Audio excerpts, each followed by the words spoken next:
In this video, I'm going to show you how to cheat your way into producing good audio with perhaps the worst environment ever. So the clip that I have here at the moment is some audio I captured on my way home on a Class 800 IET. We can give it a listen. No, I don't know who it's going to be.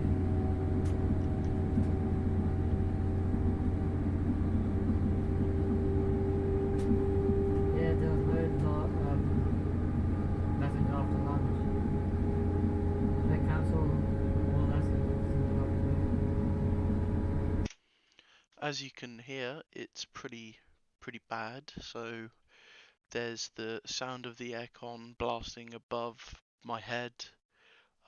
There's a guy behind me talking just on the phone. Um, quite a poor budget microphone that I'm using at the moment. You know, some clicks and pops, chairs rattling. Like you just wouldn't, like ordinarily you just wouldn't be able to use this kind of audio to do anything. I'm going to show you why none of that matters. So if we go now and select a piece of audio, so I want to start pretty early on after the train departs. I apologise for using my headset microphone instead of my usual microphone. But like, I don't know, it's 9:45 on a Wednesday afternoon and I've got a presentation to do tomorrow, so whatever. Yeah, also in a fun way. Maybe we're like. I think that's a pretty interesting sound. I don't know about you, so let me Control C. I'll take that, paste it below, and I will now introduce you to a very powerful tool, plugin that Audacity has, that's called Paulstretch. So what Paulstretch does is it's more advanced than the tempo stretch. It'll sample your audio at a specific time resolution, so at a specific rate, and then you can give it a factor for how far you would wish to extend this audio. Maybe you want to extend it 5 times longer than it is, 10 times longer than it is, 30 times longer than it is, and you can keep extending it as far as you want, to be honest. The only thing it's going to cost is your computer's memory. So, and then what it does is after it's stretched all the samples is it fills in the gap using an echo effect, a reverb effect. But it's quite an intelligent algorithm. I wasn't the one who found it, but the documentation for this plugin you can find on the internet. So we're going to go ahead and use this to um, basically stretch out the audio so that all of that background noise we had before will also be stretched out, and then we can look at the spectrogram to see where the frequencies that we're interested in lie. So for this, I'm going to use a time resolution of 0.5. So the default is usually 0.25 and the stretch factor is usually 10. But because I was also developing my class 345 sound set, I've been using the Paulstretch function quite a lot because the Aventras are aluminium skinned, bodied and soled locomotive, which means that I can't mount. I don't have the equipment to mount my audio devices anywhere on the train, so I had to use flybys, which we will also come on to in a minute. But it'll take me a while to find out which recordings I can demonstrate why this Paulstretch tool is so versatile. So at the moment we're going to do stretch factor. We can do 50 to be honest, and put the time resolution back to 0.5. You can preview the how it sounds. Sorry, that was my key stray. How the audio comes out, because it does the the stretching and the echo and all of those wonderful things this plugin does depend on the time resolution and the stretch factor, but not so much the stretch factor as the time resolution. So If we do the preview, as you can see, that sounds pretty spot on. Those are the kind of frequencies that I would expect to hear from the train. And as you can also hear that all of the background noise has also been stretched. It also means that the guy behind me speaking has also been stretched, but I don't care because you'll be able to see an increase in amplitude when the fellow opens his mouth. So we're going to go ahead and stretch. It takes a while depending on how much you stretch it or how much is being stretched. And obviously it also depends on the time resolution, which is, So we zoom out.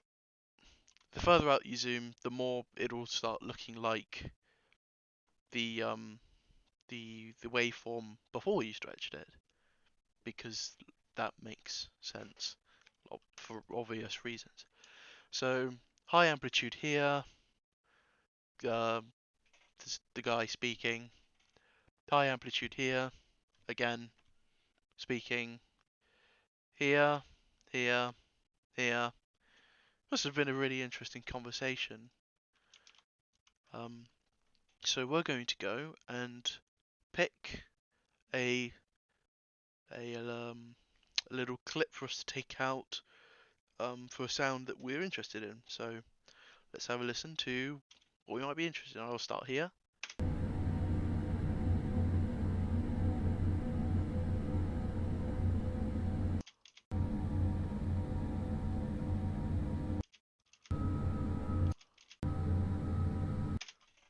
It's very interesting. So I think I'll take something from like here to here, maybe. So you can hear that like that is the sound of speech being stretched and then reverbed at the same time.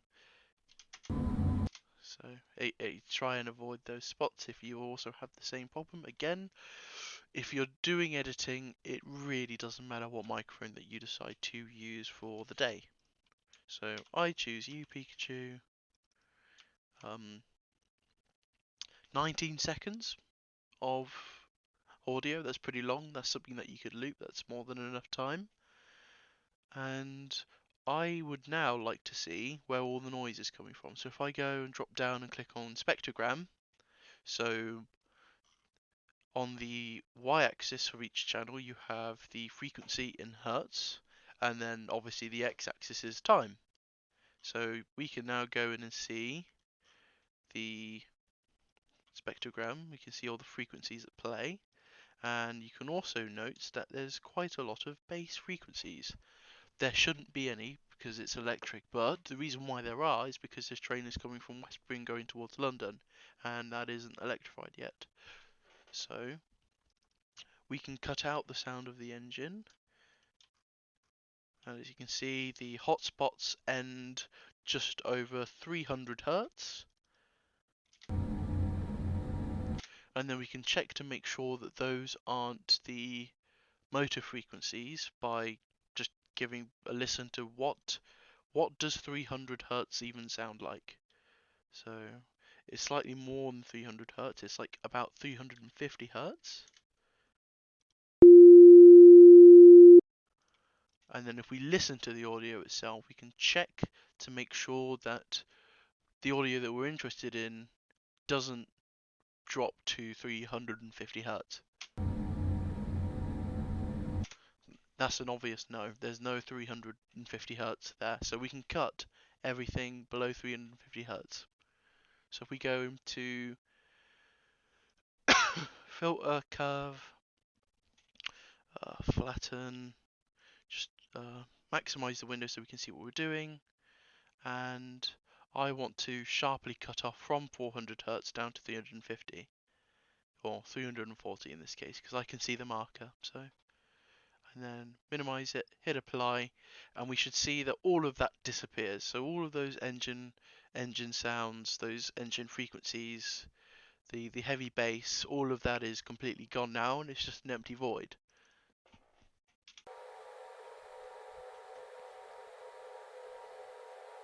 That sounds a lot clearer, but now we have unwanted treble because of the aircon system, because of the seats rattling, and because the train is moving. So if we amplify this, when you go to amplify audio, take note of by how much you amplify it.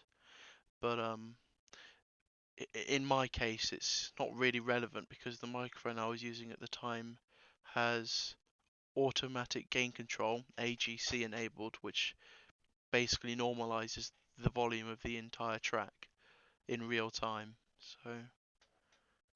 So when you're recording, turn that off because it gives it turning AGC off means that you get a more accurate representation of how loud some sounds are compared to other sounds.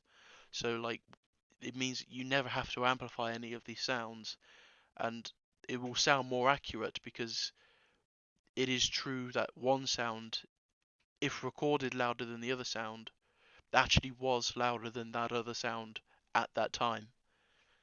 So if you amplify one sound with AGC turned off, amplify every single sound by that same amount. The easiest thing to do is to just not do that at all. But in this case, for the sake of the tutorial, I'm going to amplify it by about 12 decibels, which is the same as doubling it and then doubling that again. So it should end up being 4 times as loud. Now we can more clearly see the hotspots, and these hotspots here should be the frequency sounds, the sound frequencies of Hitashi's motor, um, and then all of the rest of these warm spots here will be a combination of background noise, but also the harmonics of those motor tones that we're also interested in. But because those are harmonics, we can work out roughly where those harmonics are supposed to be, because they'll be like double the frequency and then that interval added on top, and then it'll be that bracket, and then that interval added on top, and then that bracket again. You can go down to as many harmonics as you want. You can reproduce those harmonics synthetically to get more accurate sounding audio. I highly recommend search sorry, I highly recommend searching for where those frequency harmonics are, because it really does make a really big difference. So let's sorry. I'm just going to expand this a little bit further so that we can more clearly see where these frequencies are happening at. So what I'll do is I'll take note of where these frequencies are occurring. So if I go into Notepad, where did I put it? Here it is. Notepad. Oh, that's quite wide, isn't it? So we've got one straight line here. Actually, let's start from the bottom and then work upwards. So we have so we got first one 460 hertz, and then we have another line here. So if we draw across 510 hertz, and where's the next line? Kind of hard to see. I think it's here. Scroll across 560 hertz.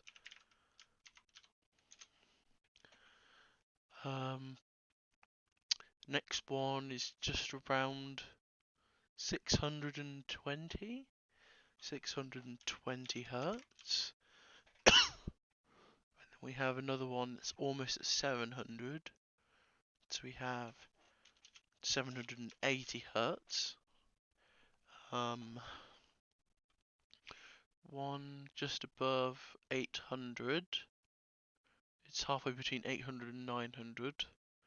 So 850 hertz, and we have one between 900 and 1000 as well.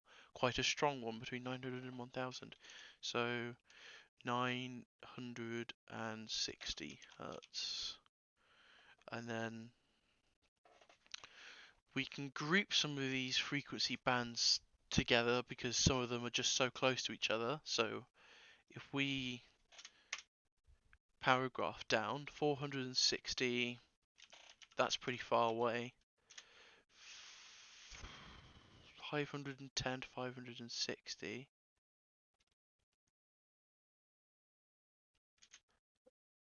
Actually, to be honest, they're all quite far away from each other. So in this case, we will just leave it at that. So how many operations we have to perform? 1, 2, 3, 4, 5, 6, 7. Okay, I'm just going to drag this over to my second monitor. So for those watching, you can pause the video. Those frequencies aren't going anywhere. But oh no, no, of course. I forgot I cut this clip off from the rest of the recording. So we go to filter curve,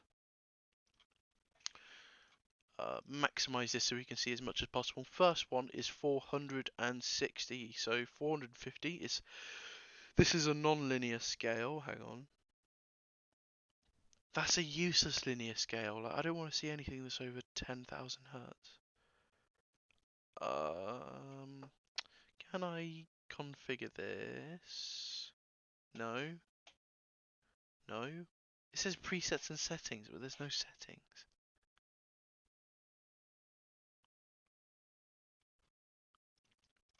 Well, time to work with a non-linear scale, I suppose. So, well, if this is 450, then 460 is going to be about in this range, isn't it? Oh, so I'll apply this one, and then what I'll do is I'll copy this, Control C, undo, because basically I forgot to copy the clip before I did that. So, and then I'll paste this below. So it goes back to being the waveform view. Put this back on solo. So we're done with 460 hertz. So what I can do next is go and try and get the 510 hertz.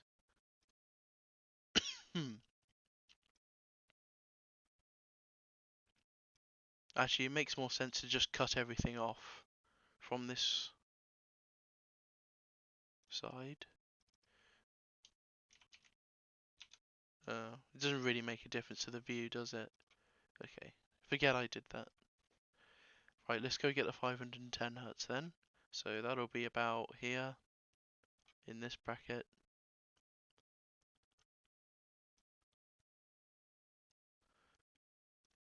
There we go. And then I'll paste that down here. That's the 510 hertz. That's considerably louder. So definitely hit the mark. Guessing 510. Back here again. The next one's 560. So, oh, wrong bracket. Filter curve. So 560. 550 is about here. 560. There we go.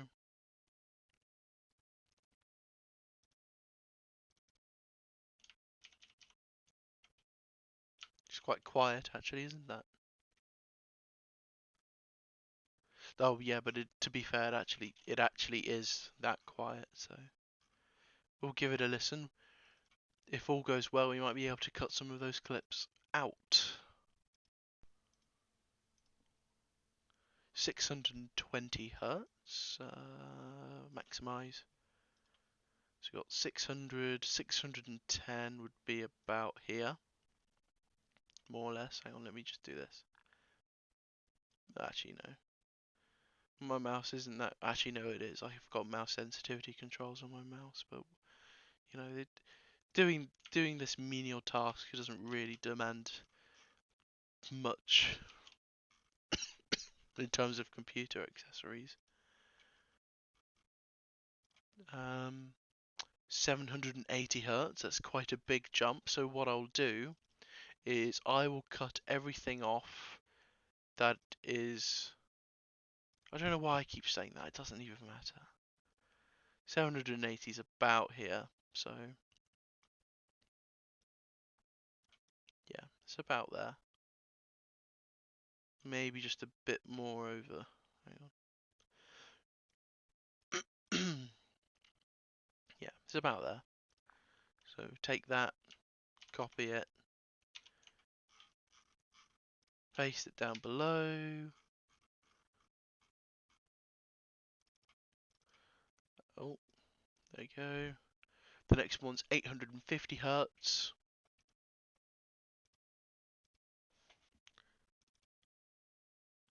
So that's easy. That's just halfway between 800 and 900. So it's about here. That's quite a wide bracket, but like it could be slightly more than 850, or slightly less than 850. That also goes for the rest of the values because you can't always trust everybody's eyesight, especially not my own. That's why I wear glasses. So if we take that, drop back down here again.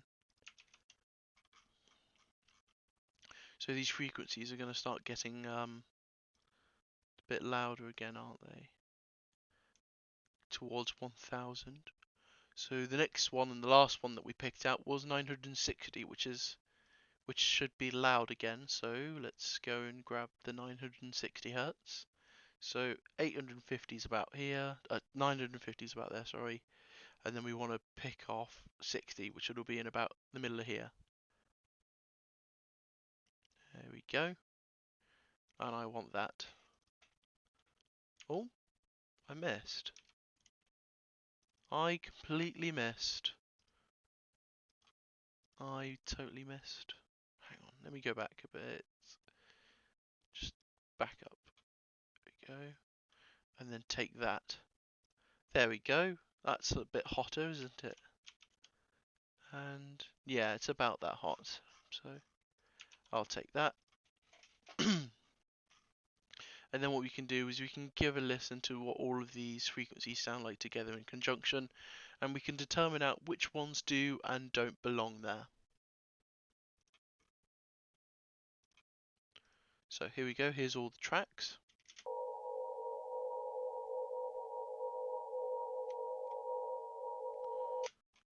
Let's have a listen to the original one.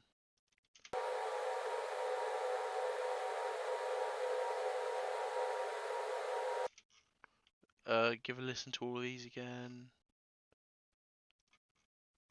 That was muted, didn't it? Yeah.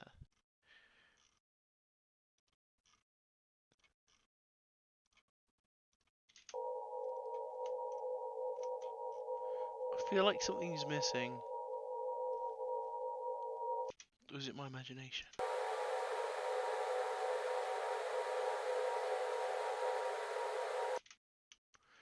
This was the lowest one. This was the second lowest. No, it's in there. This is why I said it was important to get those harmonics in, because there are obviously higher frequencies up here that we hear but we struggle to see because they aren't the hotspots at the moment. So to grab those harmonics, we can cut everything below 1000 hertz and then amplify it by 12 again. So in order to get these frequencies, we amplified by plus 12 decibels, and then to get the next one we have amplified by another 12 decibels in order to see the hotspots. So I will cut everything below 1000 hertz since that's where the current hotspots go up to, so quite a sharp square shape, cut off, and all those hotspots are gone again, as you can see. Just a black void from everything below 1000 Hertz. So if we go and then amplify again by another 12 decibels, which is quadrupling, yeah. And as you can see, it's a bit of just like a mess, very tomato colored mess. So we can expect. So which harmonics did we already pick up? So double 460 is 920. We picked up that one was 500 hertz away. So 460 hertz plus 500 hertz was 960 hertz. So we picked that one up. 510 hertz is the next one. So if we add 500 hertz to 510 hertz, we should get 1010 hertz. There might be our first harmonic above 1000 hertz, might be at 1010 hertz. Let's have a look to see if we are making brain logics here, or if we're just being stupid. So that's mostly cut off, to be fair. The 1010 hertz one is mostly cut off. Okay. 560 times 2, 1120. Yeah. 1120. So that is this, I believe. This orangish blob here that's just above 1000, but not quite halfway between the two. Well, about halfway between the two. So 1120 hertz might be more or less one. 620 plus 500. Oh, did I double this? Yeah, no, sorry, I'm being stupid. This should be 560 hertz. The next one should be 1120 hertz. And the next one, 1380. 1280, sorry. 1350. That should be about here. So this line here, 1350, that should be about here. Oh, and then the last one, 960, so that'd be 1460. It's too fuzzy to see if that's real. Okay. And the remaining harmonics are just going to be so high pitched. What we can do is we can mix. So the tones that we've taken clearly here, we can mix with the original, not the original track, but the Paulstretch track. We can mix it with that because that one has the real frequency harmonics, not the guessed ones. So yeah. So let's go and grab. So we said 1010 isn't on there. We can try and grab 1060, but that's also really quite close. And probably not reliably get both of them. So 1100 is about here. That makes it 1050 about here. So if I just do this.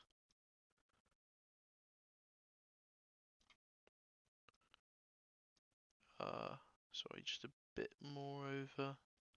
That's a really broad range, but like it should be in there. So apply, copy this, undo. Sorry, I'm just gonna mix all these together because I don't want to scroll for millennia just to be able to find out where the first track was. So Got first 1060, we've got 1120 next. I hope this doesn't sound appalling. So 11's about here, 20's going to be about there in this window, and then bam, I'll take that.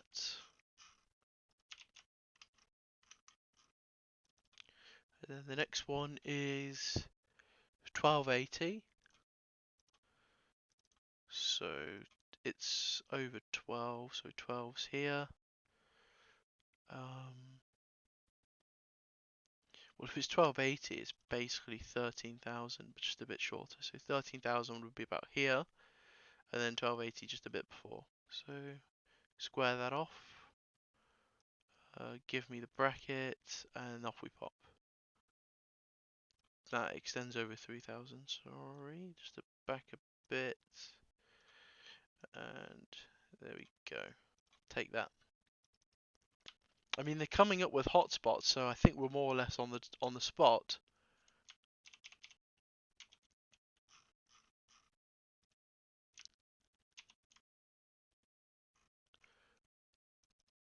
The next one is 1350 Hertz.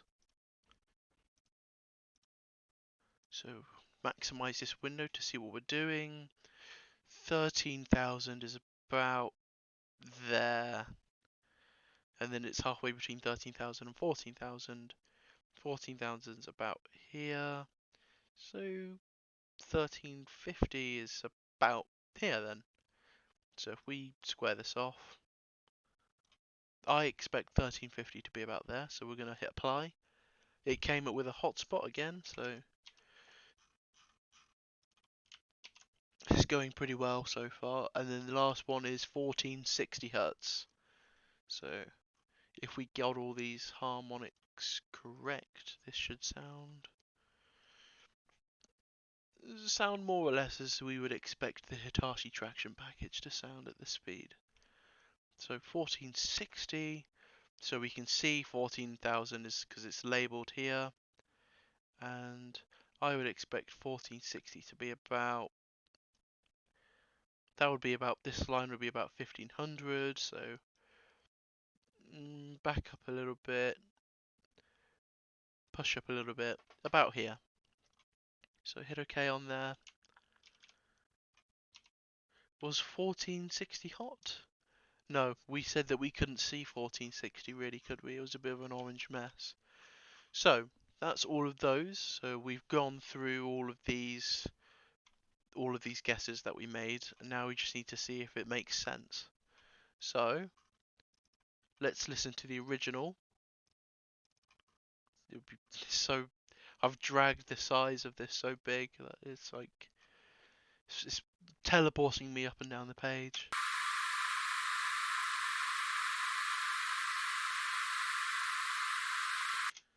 Yeah, what we're listening to at the moment doesn't really make sense, does it? Oh yeah, I just realised I don't have the original Paulstretch clip. Hang on, let me go back in the timeline. Oh, that's too far back in the timeline. Yeah, this. I want this. Okay, let's go forward again.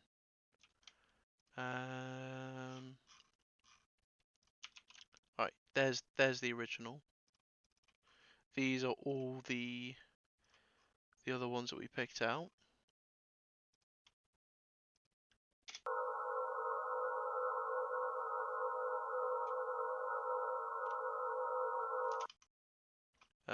Let's listen to this one again.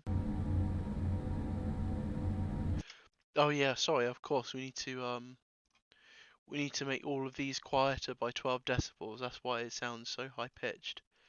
Because we amplified them by another 12, so that we went from 12 decibels to 24 decibels, which is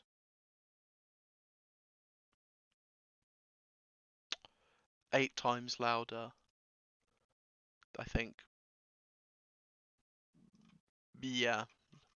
So if we make these 12 decibels quieter, that will probably sound more normal. So we backtrack on that amplification.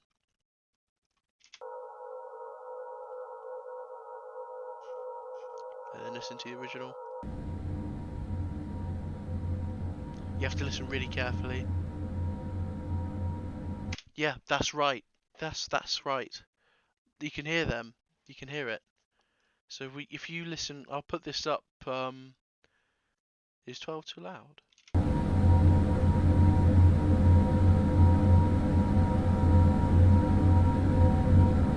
You can hear those high-pitched whines, and now if we go and listen back to ours again, listen really closely.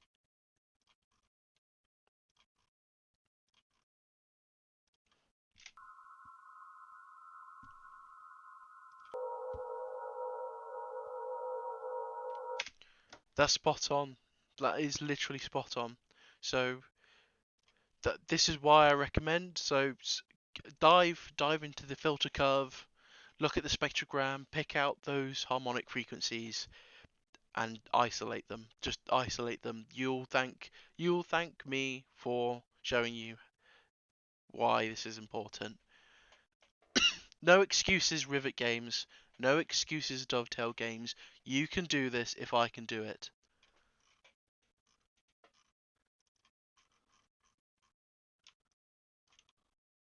So we mix these all together again. So that was the first set we did. That's the second set we did. And then, because I don't want to scroll to infinity and beyond, mix and render.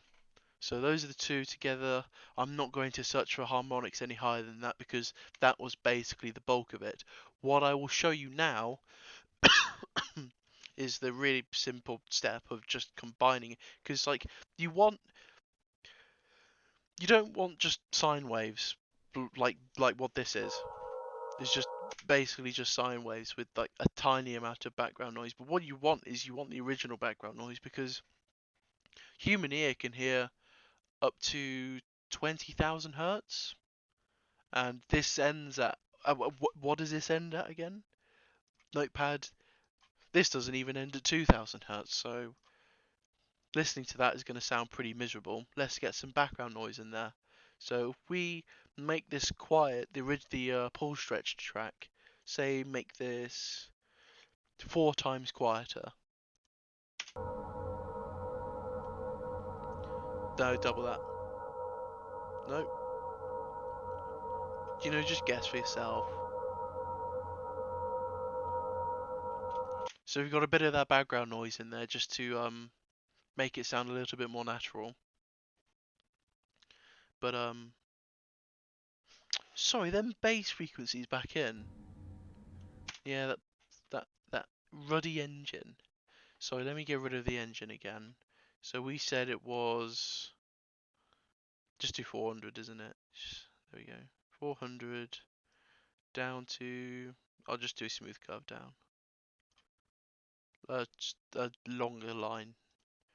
Just to. I can put this back up again.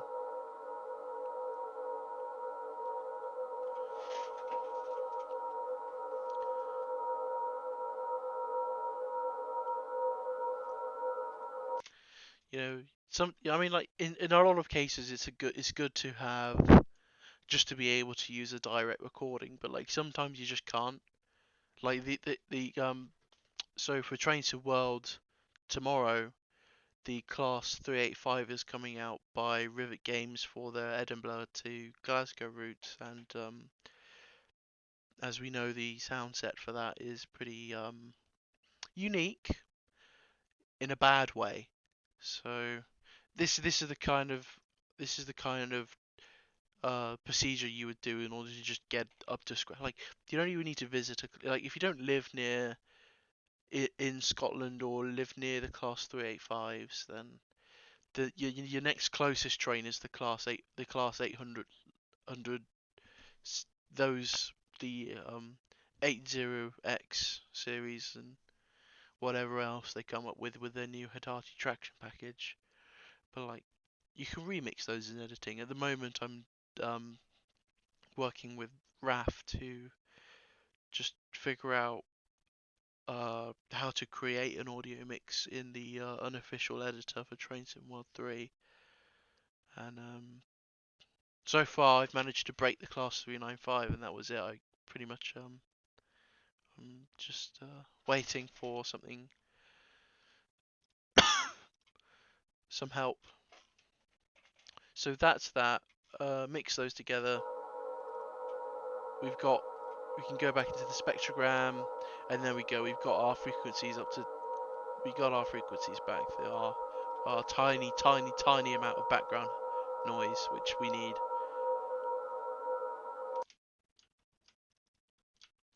But obviously you can still hear that very coarse treble. So what we can do is we can just use another just quick function. Equalizing and filtering, bass and treble. Keep bass as normal, volume as normal. And then what we can do is you can just half the treble, because obviously we don't want the hissing in there. So half it. There we go. That's better. Less hissing. You can do it again because there we go. Just until you get something which sounds more or less correct. Now the next thing to do is to loop it. But I've shown you videos, so many videos on how to loop sounds. So like I'm not gonna bother. Just go and watch them. They're on my channel. So that's that done.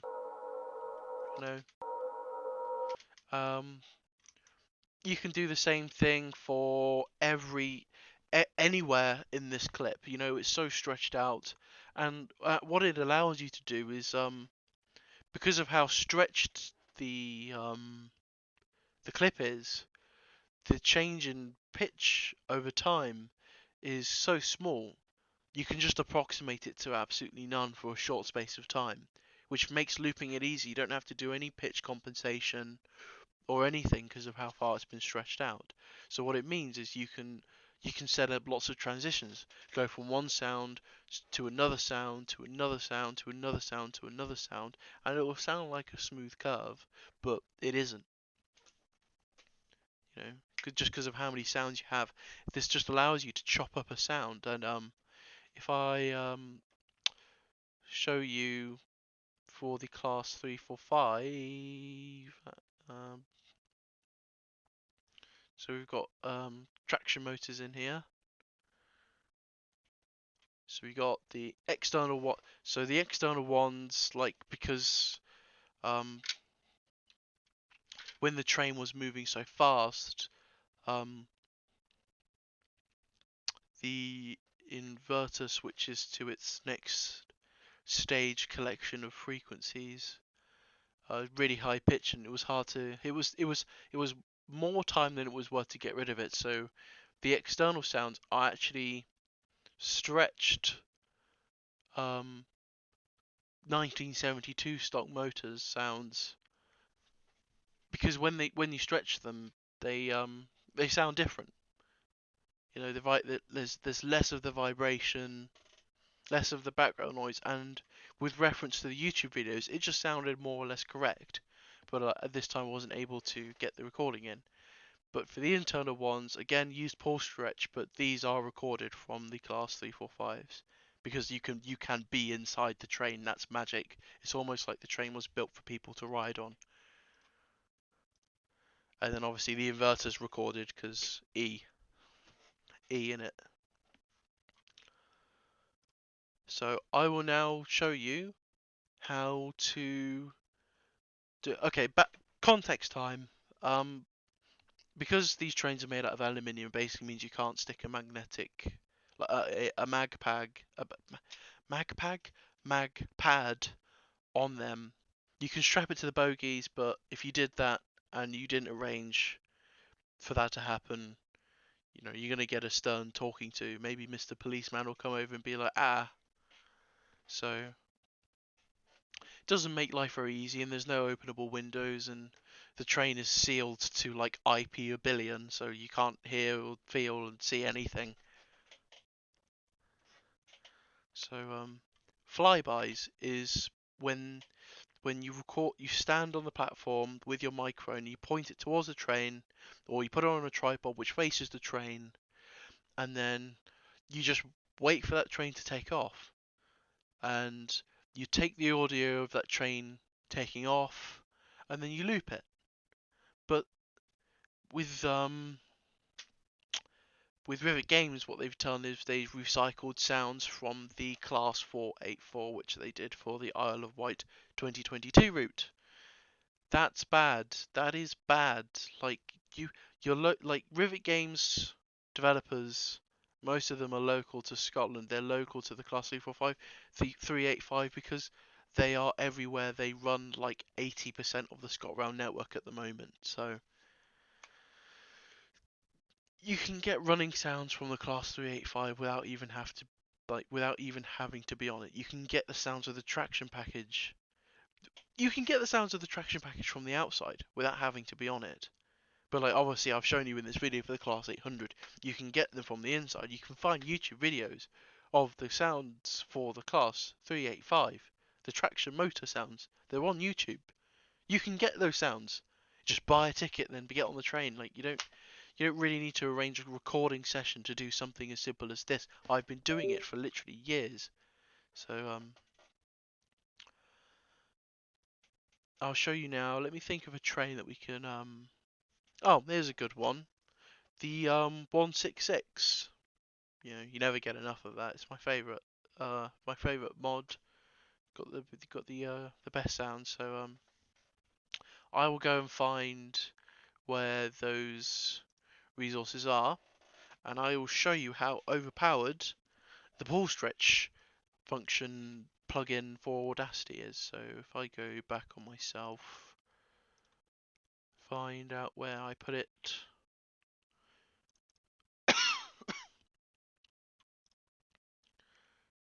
Is 20, 10, 30, 12, 32, 20, 20, 10, 30, 12, 32. Here it is.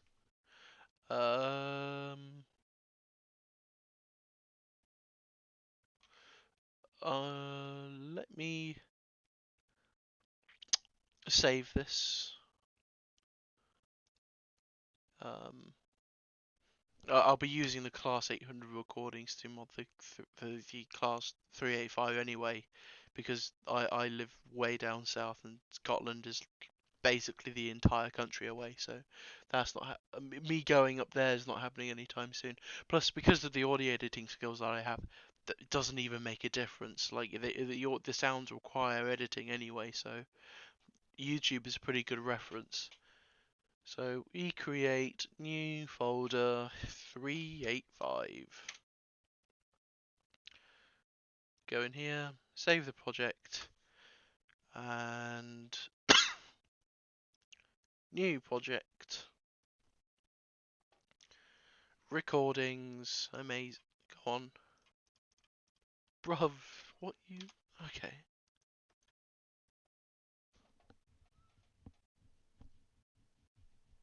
Right. So, I think it's here. So the engine sounds for the Thames turbos and the Chiltern turbos are like really hard to get right, at least for the outside. The inside is fine, just ride along, hold a microphone out. But on the outside, quite complex, complex sounding sounds. It's a hydraulic, diesel hydraulic engine, mechanical drive. So I think it's this. So, eh, eh, that's not it. Oh, I've been lied to. What is this then? Oh, that's not even the thing. I picked up the wrong one. 210602 1042. 2106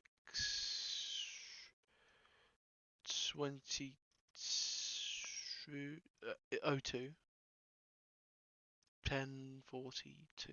This one.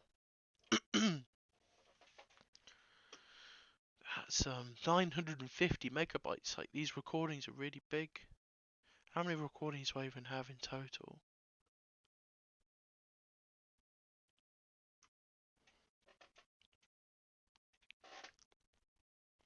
There's 125 recordings in this folder. 125, that's so many.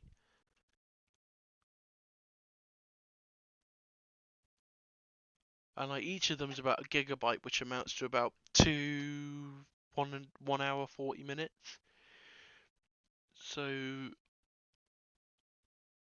I've wasted about 200 hours of my life recording trains for this folder, just this one folder. This one has 57 recordings, and they are up to 2 gigabytes. 2 gigabytes is about 5 hours. 60 times 4, 240. That's another 240 hours of my life. So I've wasted about 450 hours just recording track. You know, these are good sounds. You know, I should be proud of all the pointless recordings that I've made. Right, it should be when we change over train. This is pretty quiet. What's happening here? This is it.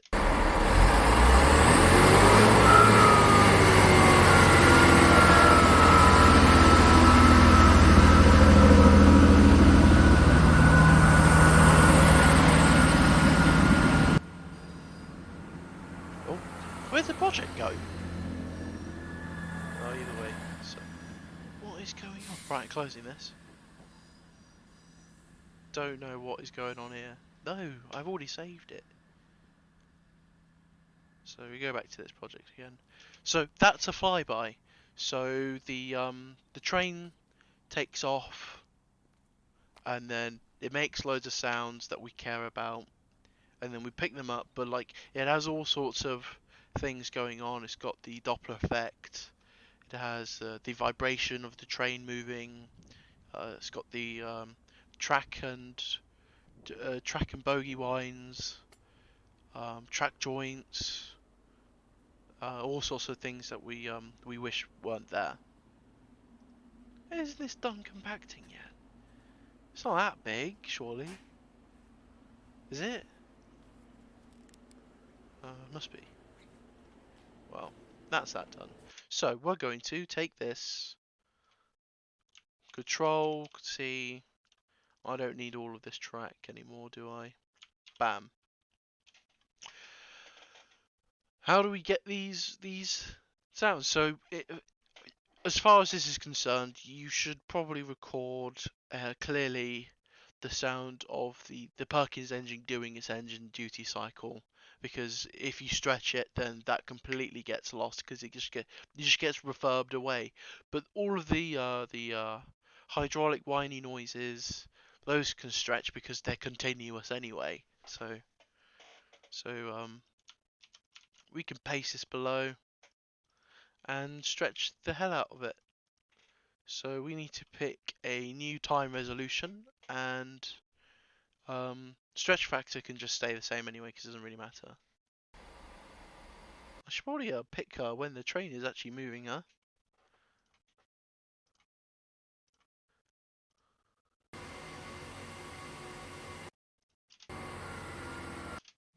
Yeah, sorry, let me pick when it's not like rev to hell and back.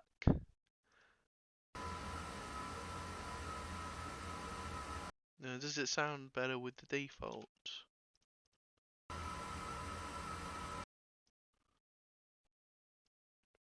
You know, it would help if I put the game back up, wouldn't it?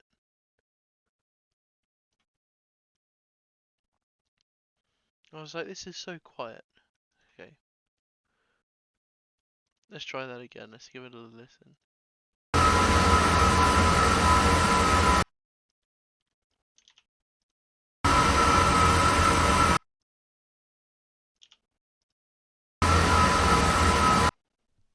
I personally think it sounds better at 0.5.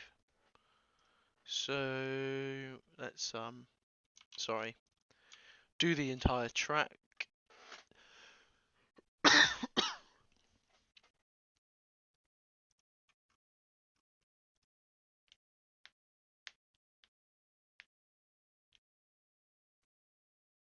Do do do do do do. Oh.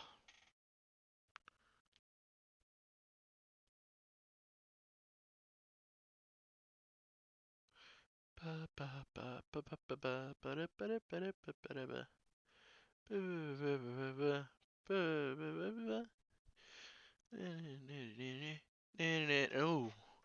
flipping heck, that's like half an hour. That's good though, isn't it? Half an hour, you know? You loop that like easy. So, look how easy, like Audacity, I just put two numbers into some plugin that they have, like it's done it's done most of the work for you now. That you are done. So let's just go out and pick out the sounds that it is you would like to hear. So if we go in.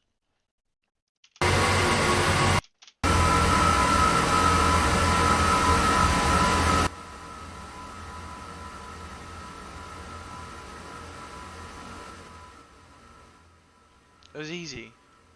Oh, look at that. You have the wine has been preserved for you, and like you have so much sample size, 31 seconds. You can just deal with this yourself.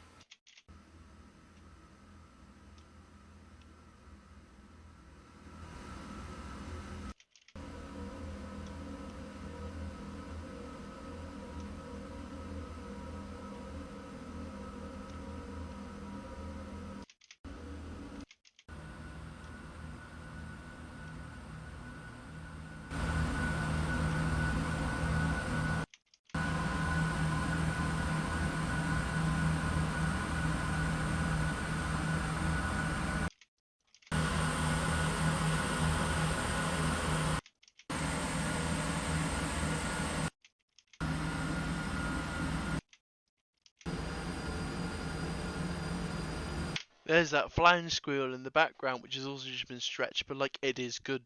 It is a good stretch. It's high quality. So like, do with this plugin, now that you know what it does, as you will.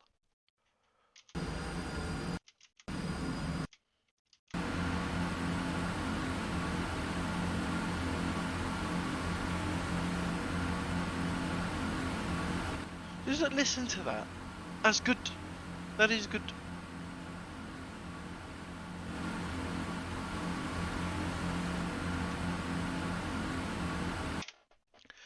Like, it doesn't even change in pitch because of how big the stretch factor is. You can just loop that straight off the bat and be done.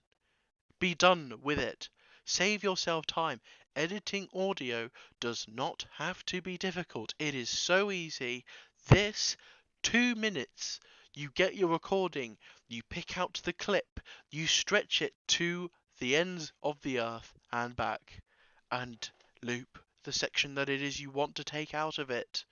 You know, you can take a real recording. Yes, maybe you have the absolute worst sample. People talking left, right, and center. You have wind. But if you use this plugin properly, problem solved. You know, you can do this with electric trains.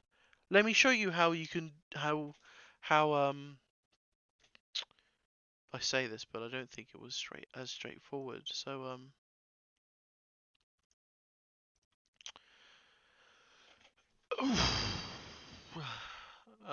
let's see what we got.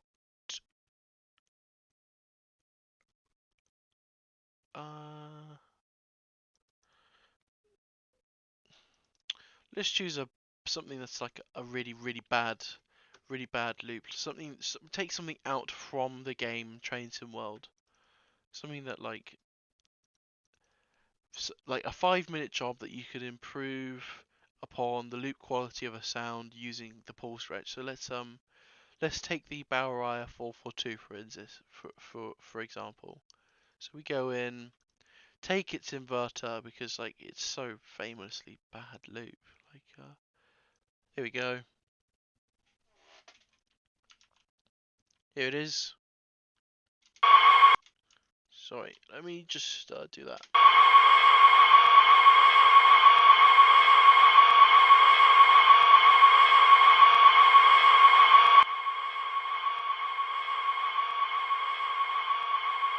Like you can hear that clipping, right? Where like it like developers at Trainsim World at Dovetail Games pride themselves on sounds which loop seamlessly, but like there is nothing seamless about this. You have a clip that's 1 second long. It changes pitch and it clips at the loop point. That's not seamless. I would get so annoyed. I am annoyed by this sound. You know, just let me show you the recording that I took from the 345. Same technology.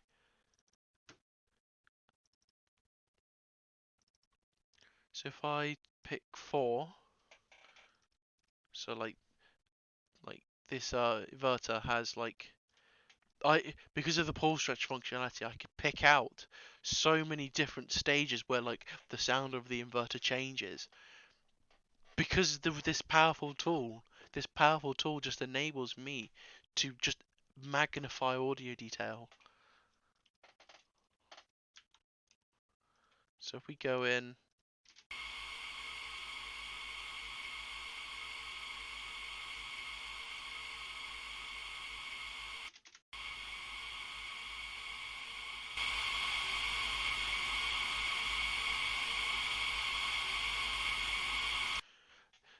that is so much clearer. There's no change in pitch. It's flat. It's perfectly flat, and it sounds as it did when I was there in person. It sounds like the original recording. It is there. It is done. Let's see what happens if we do the same thing with the Paulstretch function. So we go in here, put this gain back up again. I'll copy this, and we can work on it now. So we go to pitch, Paulstretch, and like we only need about 20.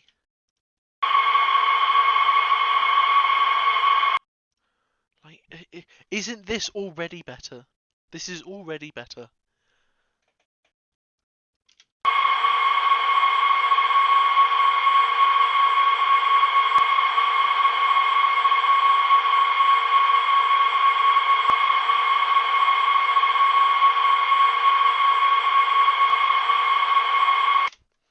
And then you can loop it yourself. You can change the time resolution yourself to make it sound more or less accurate, because the time resolution,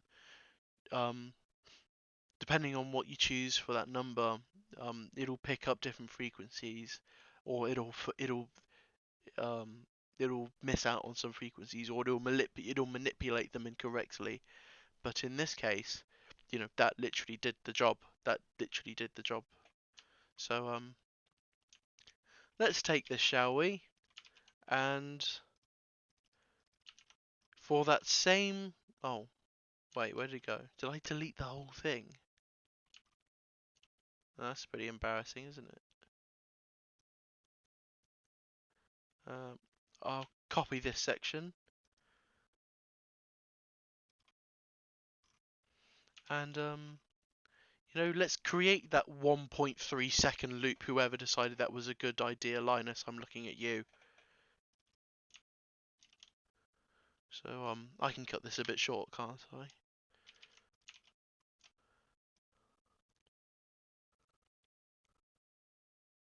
So there we go. Lovely 1.3 seconds.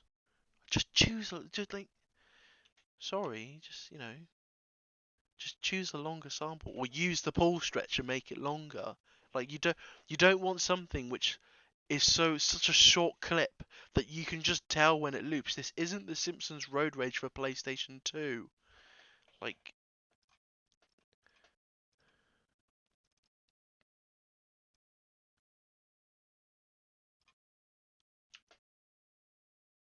so we do a crossfade, as I showed you in one of my previous videos, because it's the easy, most reliable way of looping something.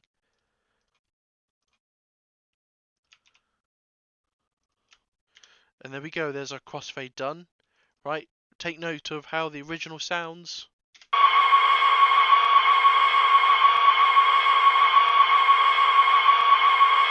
It's so annoying. And then the new one.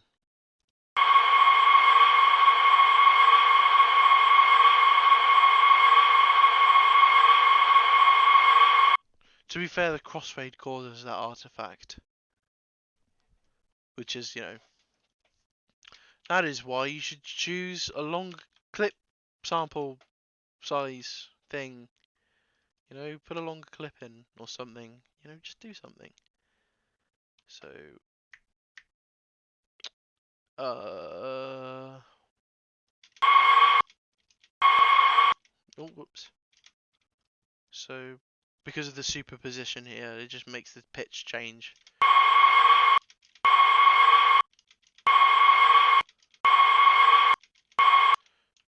Right, we can fix that pretty, maybe. Maybe not. Like, the best solution here is just to use a longer clip.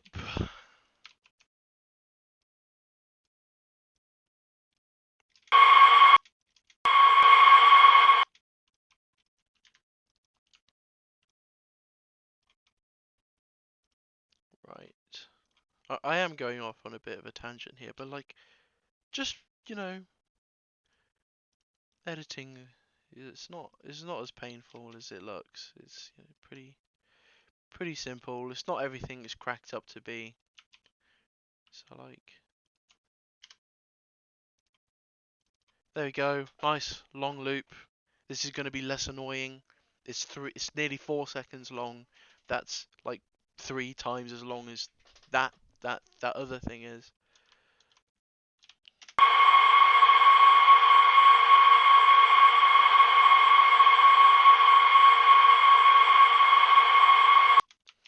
It's so crystal clear. Like we can sorry, not crystal clear. It's not very crystal clear, so we can clear it up ourselves using brainy parts.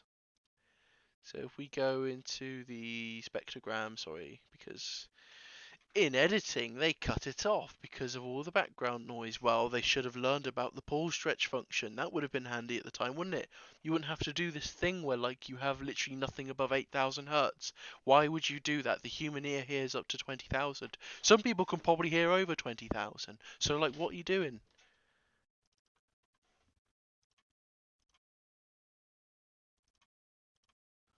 So let's go through and try and restore some of this treble that's been just cut off.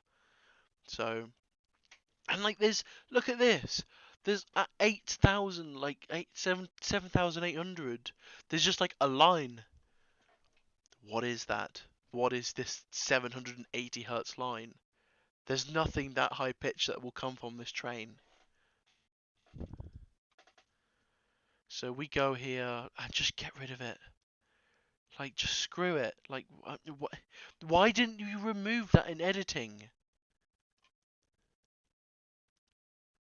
There, gone. That's going to be so annoying when I almost went to go and amplify that. That's going to be so annoying.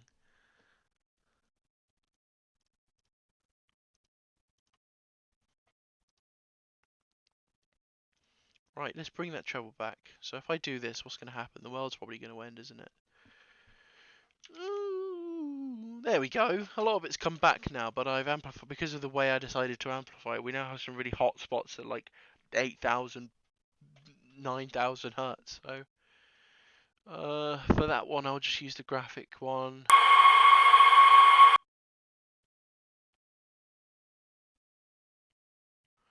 That's about 12,000, isn't it? So if I do this as well.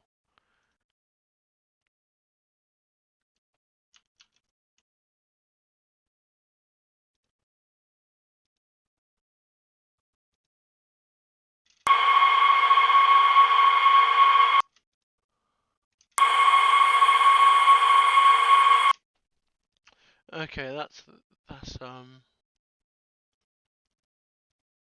and then we just want to drop that off a bit, don't we?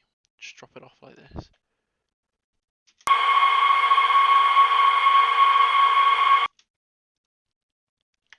And then crystallize it using the, age-old dirt tube technique that we So we do this, so that treble is now red hot. We go back to the filter, graphic equalizer.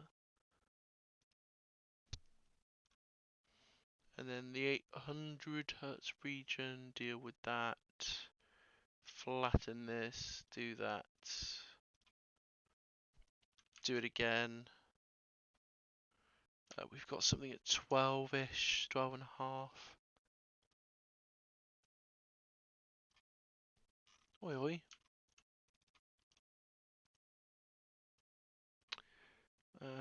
Flatten, 12 and a half. Bam. Do it again. Do it again. Oh. Let me drop this down as well.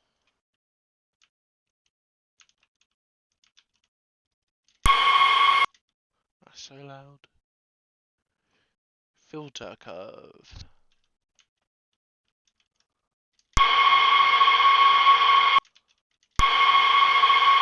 That's better, isn't it? That's a lot clearer. Let's because funny things are happening up here near the 20k hertz majigger. Let me it's at -12, yeah.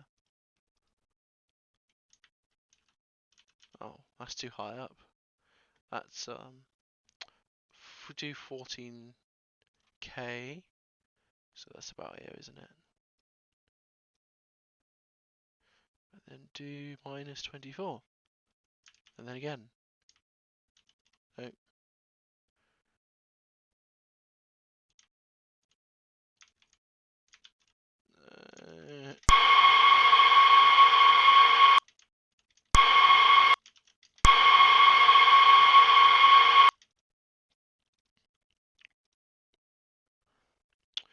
That's that, and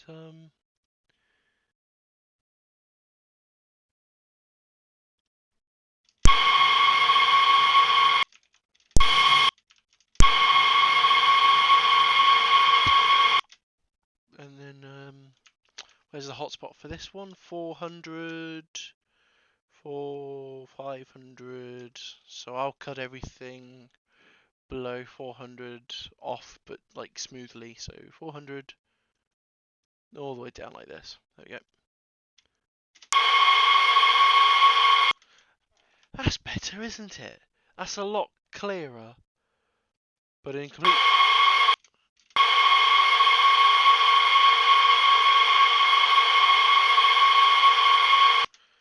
Yeah, like, that didn't take long, did it? Let's have a look at the original.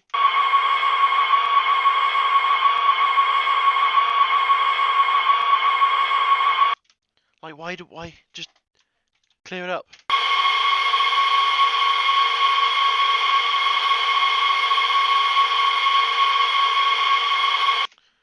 Easy. The power of Paulstretch is insane.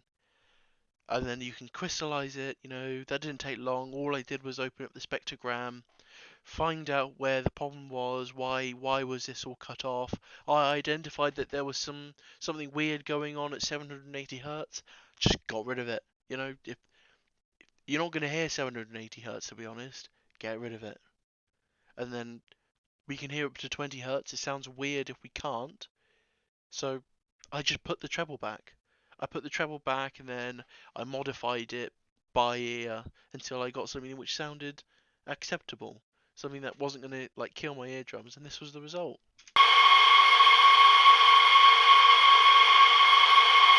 It's flat.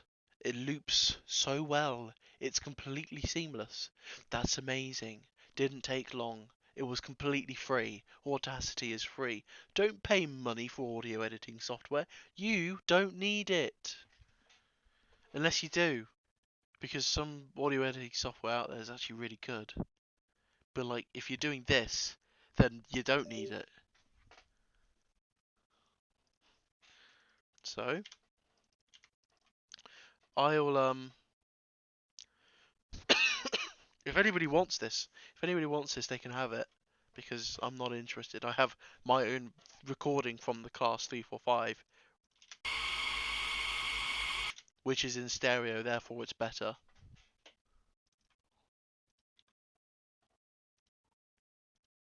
So I'll export that to just create a new folder. I specify that it's Bauraya 442, not the class 442. Oh no! It's got letters in it. Okay, 442. Deutsche Bahn. There you go.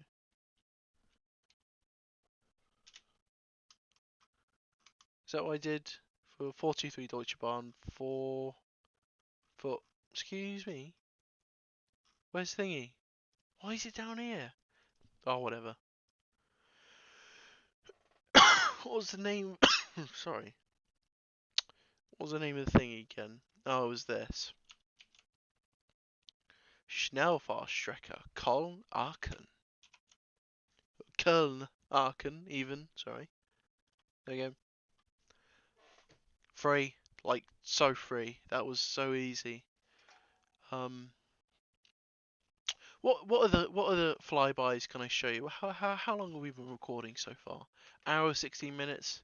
You know, stick around. You know, it's like being in a lecture, isn't it? Like a 2 hour lecture, but you're just with me. So like, it's not the best lecture ever, really, is it? It's not even in person.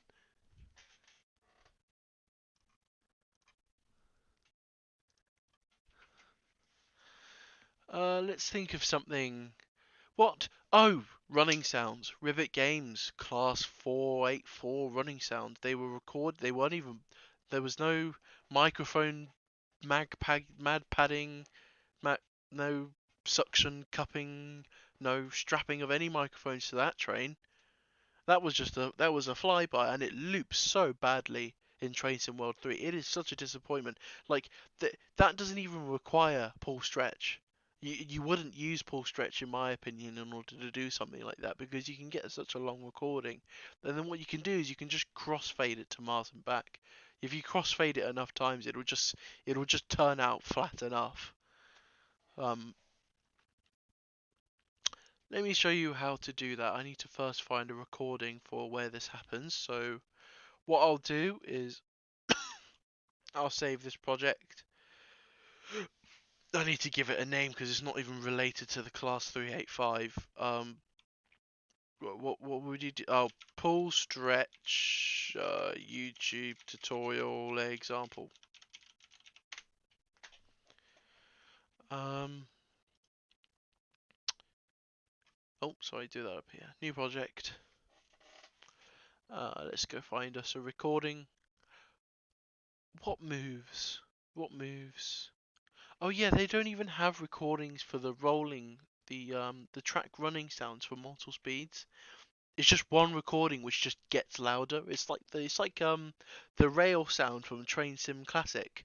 Somehow the same technology's made it here into Train Sim World. Like why are we taking such? It's always one step forward, two steps back. That there are so many other trains that you could have taken running sounds from. The 313. The 314. They've got great running sounds. They're amazing from Armstrong Powerhouse. You could have asked them. The 166. Obviously, those are pretty bad. But, like, the Doppelstockwagen. The BR442. There's so many trains in Train Sim World. You had to pick your own 484. Why? It's not as if we haven't been reusing sounds for Train Sim World. Albeit that is so annoying. But, let me go and pick out some recordings, eh?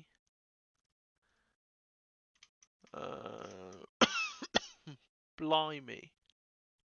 What's this? What's this recording? So none of my recordings have names, as you can see from the import title. It's just a time and a date. So like, I don't remember what happened on the 21st of July.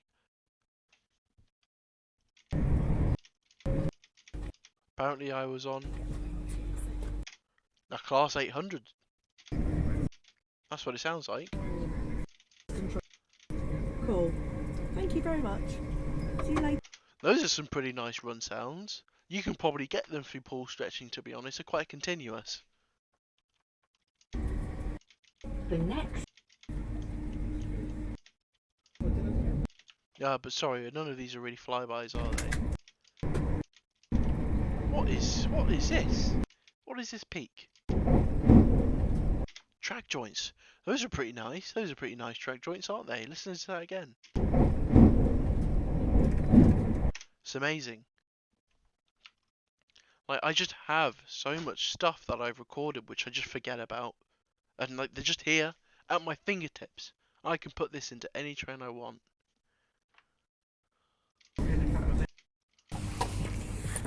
I guess this is just us getting off the thing.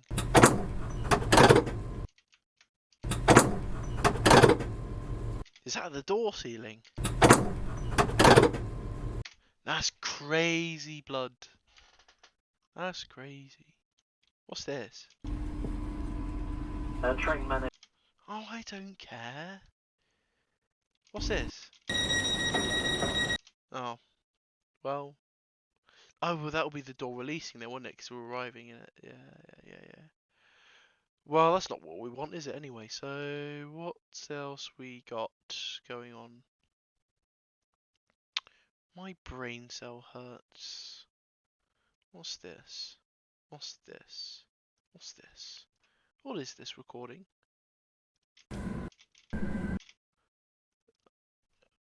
Not really relevant. What's this? Oh, no, I did. Yeah.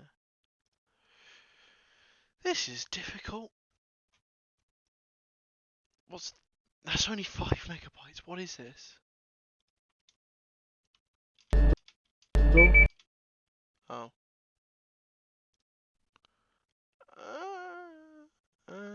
What's this? Oh. What's this? Oh, here we go.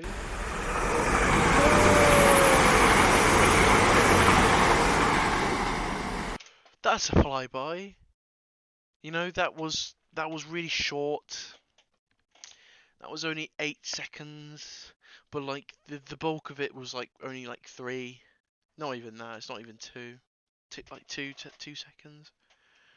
Oh, it's got an engine in there, isn't it, as well? It's got an engine.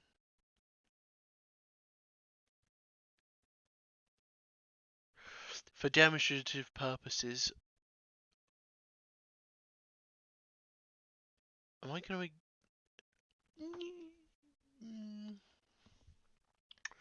What am I going to do about this engine? Engine Benjin? Because I don't...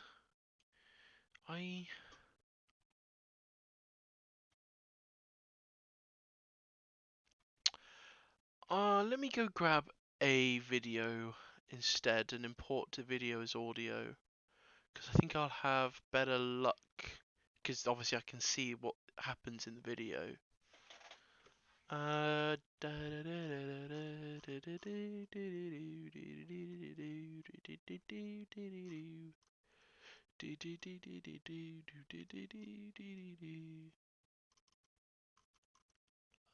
Where's all the stuff at?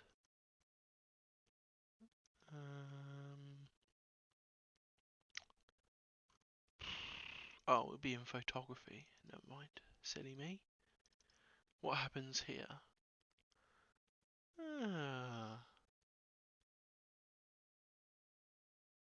Yeah. So I have a video here. Let's watch it.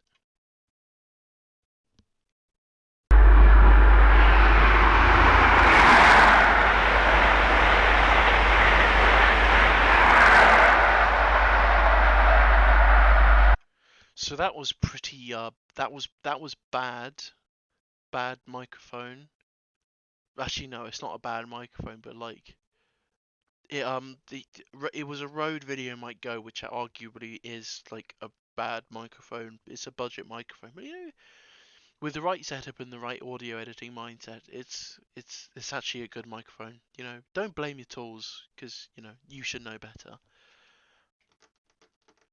But the cable that Rode gives you when you buy that microphone is gold plated, and that's like why would you want a gold plate? It just picks up electrostatic like crazy because it's gold plated. It just picks up moving air, static electricity. Any velocity differential just generates static. It's crazy. So I removed that cable and I just put in like a normal one. Like just changing the cable from gold plating to not plated just fixed the issue. So just, maybe it's just a plug. If they give you a gold plated cable, they'll be like, oh, the microphone's so bad. Let me buy their more expensive £150 one. It's just like, no, this isn't the microphone's fault. It's the cable's fault. You decided to use the gold-plated cable and you thought the microphone was bad, so you fell into the Rode economic trap. So you ended up spending more money and you got a better microphone. Don't fall into that trap.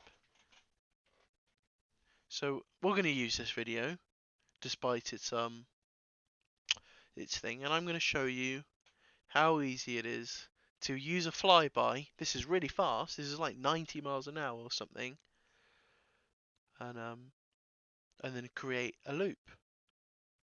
So I'm going to close this, pop this in. If you download the FFmpeg or whatever it's called for Audacity, it'll do video imports for you, and I can show you all the files it supports. Sorry, edit, no, import audio, all files, FFmpeg compatible files. Oh, okay, never mind. Export audio, compatible files. These are all the formats that the FFmpeg supports. Like literally everything. Like there's there's formats in here that I've never even heard of.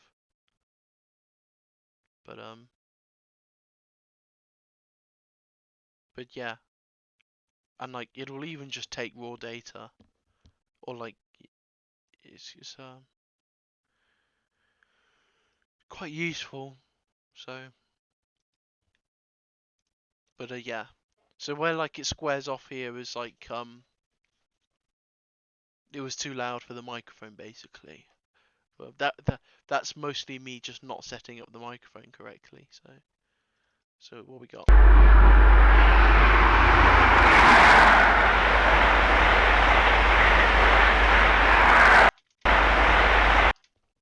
So it's this part of the clip here that we're really interested in, isn't it?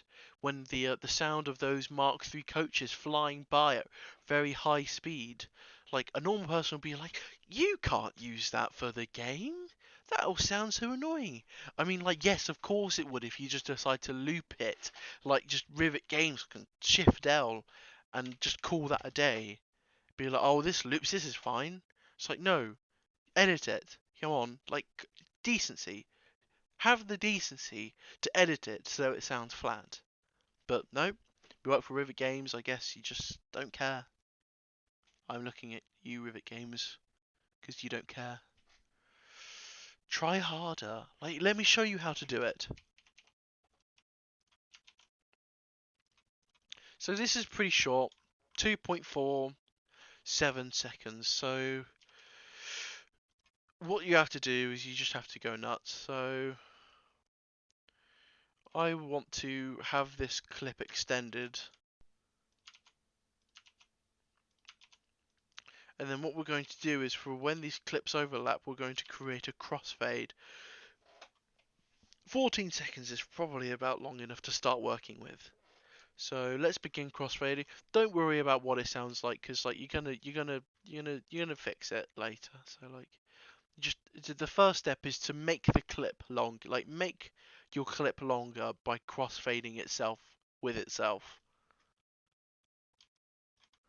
So let's just go through this and then do that. So just roughly guess. You can we'll worry about fixing it so like its amplitudes aren't just crazy, because you don't want it to just suddenly become louder, suddenly it become quieter and things like that. And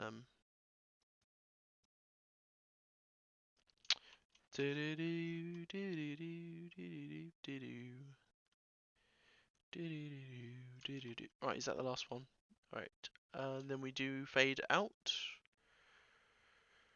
Yeah, don't use the crossfade plugin. Just avoid. You know, you don't really need to use it. It's better to do it by hand.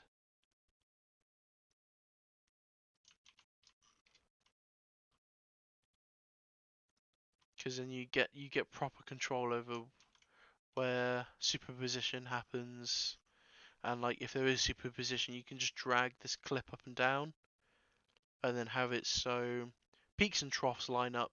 Like it'll amplify the signal, but like just half the gain. You know, if you crossfade it correctly, then like you don't need to worry about that. So it's pretty I do have to say that this process is pretty tedious, but don't worry, it'll come together. So let's just give it a listen to make sure that like it's not getting too loud or getting too quiet. So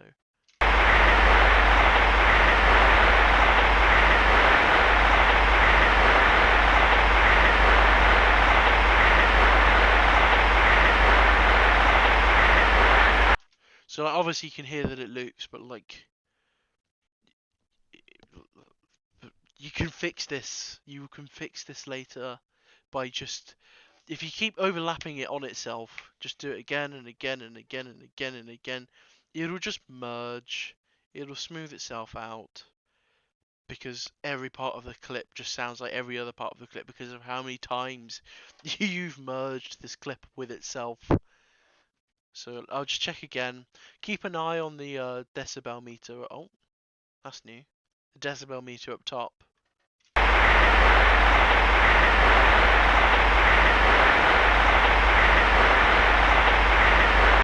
So like it doesn't dip below.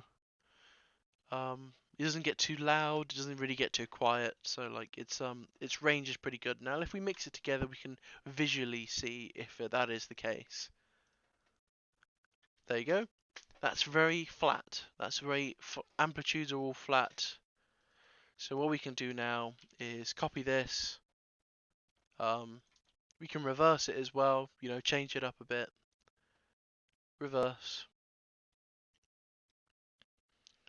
And then now we're just going to screw around with it because we have to. So we're going to create a massive crossfade to just try and merge those points where like you can hear the train going past to just a smooth, gloopy, generic sound of just the rushing of the coaches going past. So big fade in, and big fade out as well.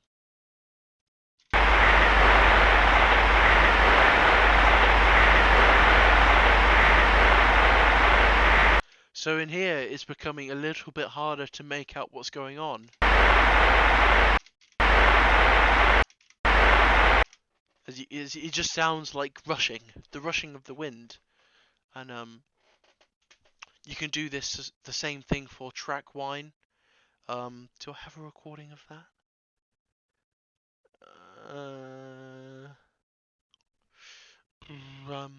Diddy-dum. Don't. I do, but I don't know where I put it.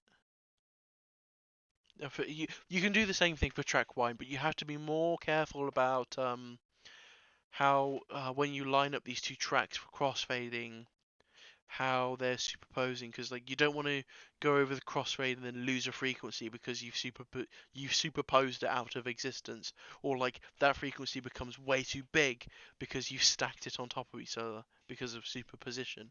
So you can dive in deeply, look at the waves, make sure they match up. But for here, it really doesn't matter. We don't have any clear signal, So let's mix those together.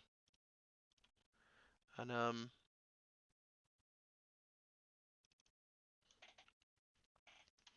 then I'm going to just cut off the end bits, because like at the ends, that's when like you can clearly hear, actually not this end. At the ends you can clearly hear that like it's just doing the thing. Actually no, it is this end. So in this part is where like the fading, we did the fading, which made it seem and sound quite generic, like as if like nothing was really going on. So the next step is to do it again. So we do reverse it again, change it up a bit, and do us a little bit more crossfading, because you just have to keep doing it again and again and again until it sounds okay. But it's a tedious process, but like, you know, there's no quick solution for this. If this is what you have to resort to, then I apologize. So I dragged this a bit more. That amplitude wasn't very. It did get smaller. There we go. That's flatter. And we do some more cutting up of the things again, and then we can crossfade this so we can get rid of the thing going on here.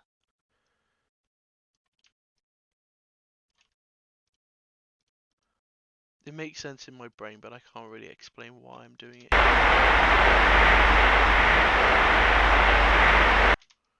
Yeah.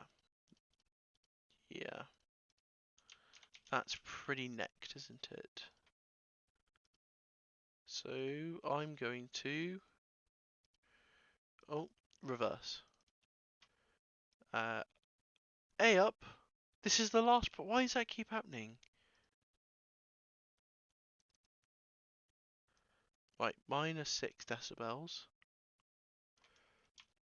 So basically, if you merge two tracks together, half their gain. Because if you put two halves together, it makes one again. So halving the gain is 6 decibels minus 6 decibels. Doubling the gain is plus 6 decibels. So I'm going to merge them two together.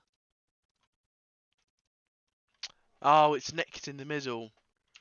If that happens, solution's pretty easy. So to fix the necking of the track, do this. Like, yeah,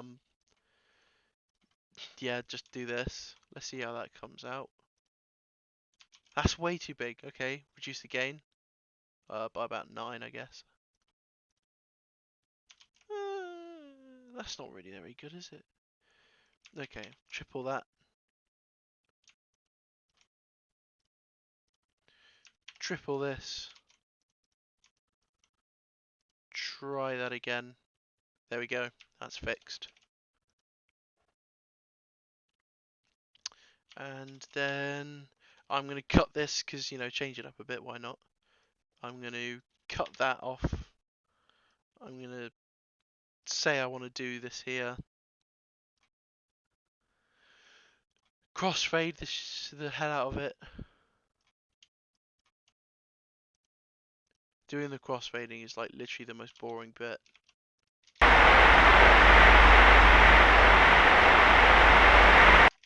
Oh, I heard that. That's the little rumble went.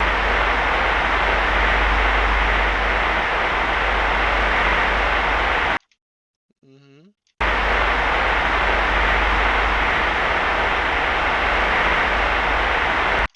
Well, yeah. That's what happens with super. Oi oi. Let's try that again. It necks in the middle.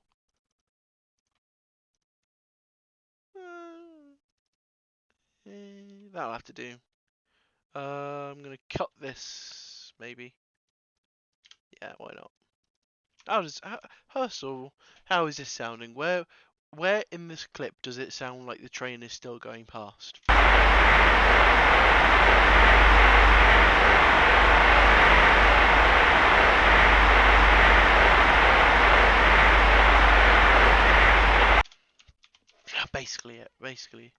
Basically everywhere, isn't it? So well, we got to do this again, isn't it? We've got to do this again. But I'll just make the overlaps much bigger. Okay. And then I will biasly decide which tracks it is I would like to reverse. So I want to reverse this one, then this one, and then this one. Actually, no. Reverse this one. Okay. Change it up a bit, of course.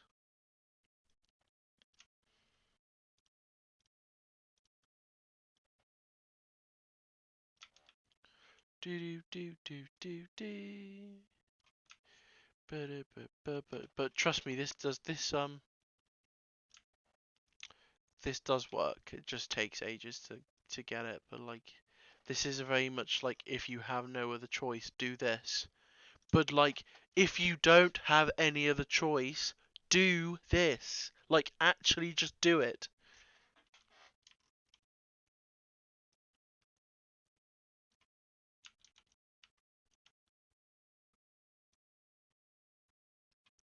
I might have to make that overlap a little bit bigger.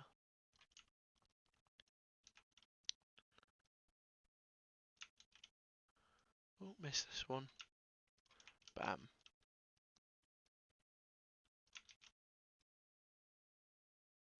Boom. And then last but not least. Right, where? Okay.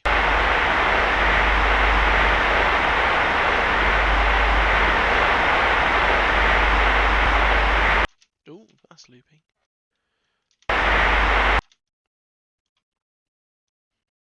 Just make the overlaps bigger, because, like, it does no harm. You can just fix the amplitudes later. Right, let's see how that turns out. How much do we... That's okay. And then we have a really, really long track to work with now, so, you can just do weird stuff with... Oh, weird stuff with it.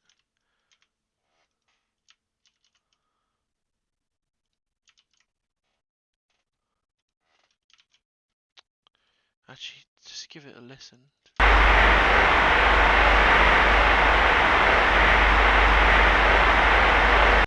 So I need to cut the bass out of there.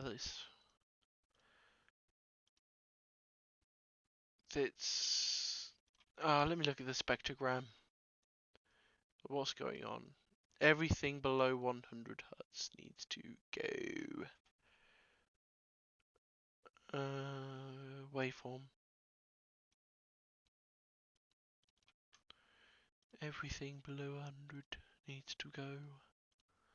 Because it's rumbling and I don't like it.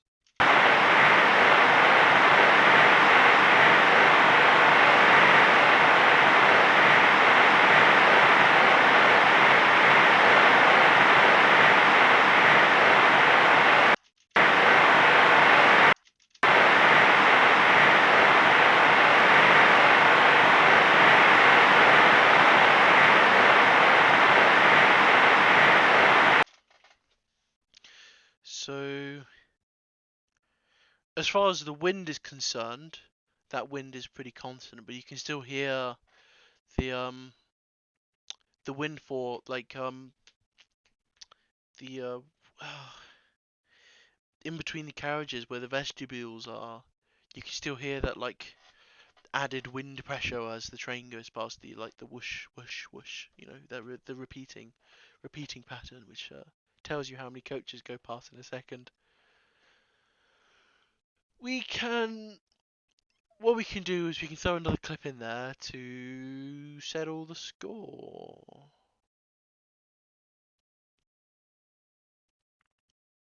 What is this?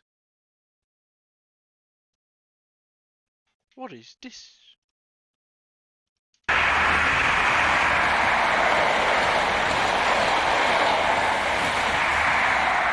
Oh, that audio is a lot clearer. Too late now though. So what I'm going to do is we are going to use our favorite tool. Yeah.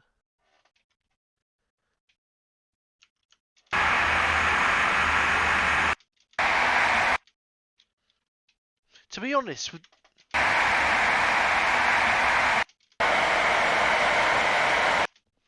With Paulstretch, that doesn't even sound half bad.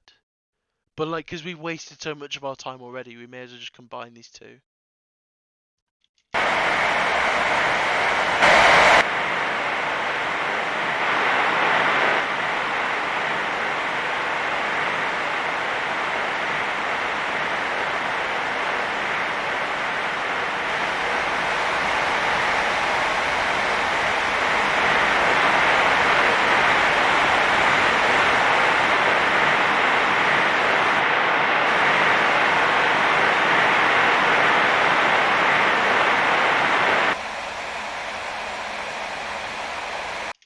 I mean, this on its own doesn't sound that bad. You could have done that, to be honest, Rivet.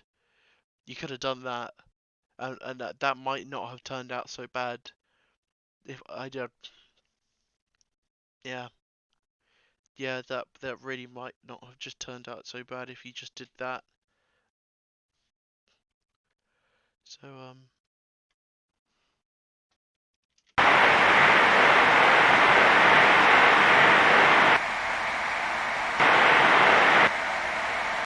right, I want to use the bass from this one because this one doesn't have the static in the background.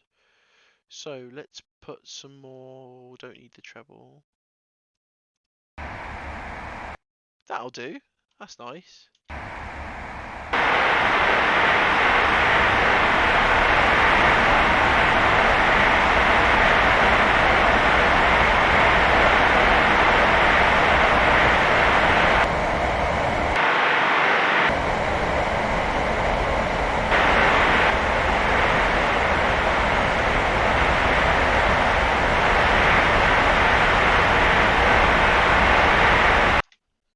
Just throw those two tracks together, why not, you know? We're creating something out of, we're creating a track, a sound, a piece of audio, out of a clip which we could never have really used otherwise. Because it's a flyby, and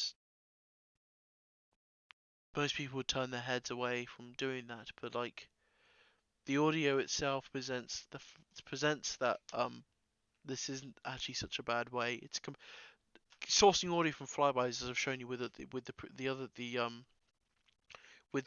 two, the 165 and the 345. It's completely legit. It's a legitimate way of recording audio, and like you can use it. Like play the recording again.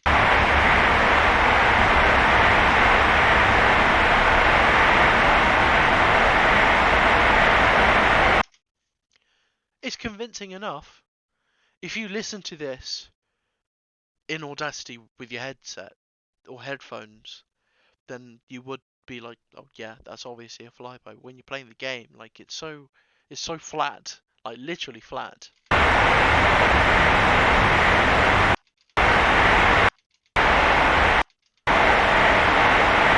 You probably would not be able to tell. At least not the average consumer. The average consumer would not be able to tell. But we're maintaining the quality of the audio here through editing. So like, there's no clear loop here. There's no clear. This is a train passing.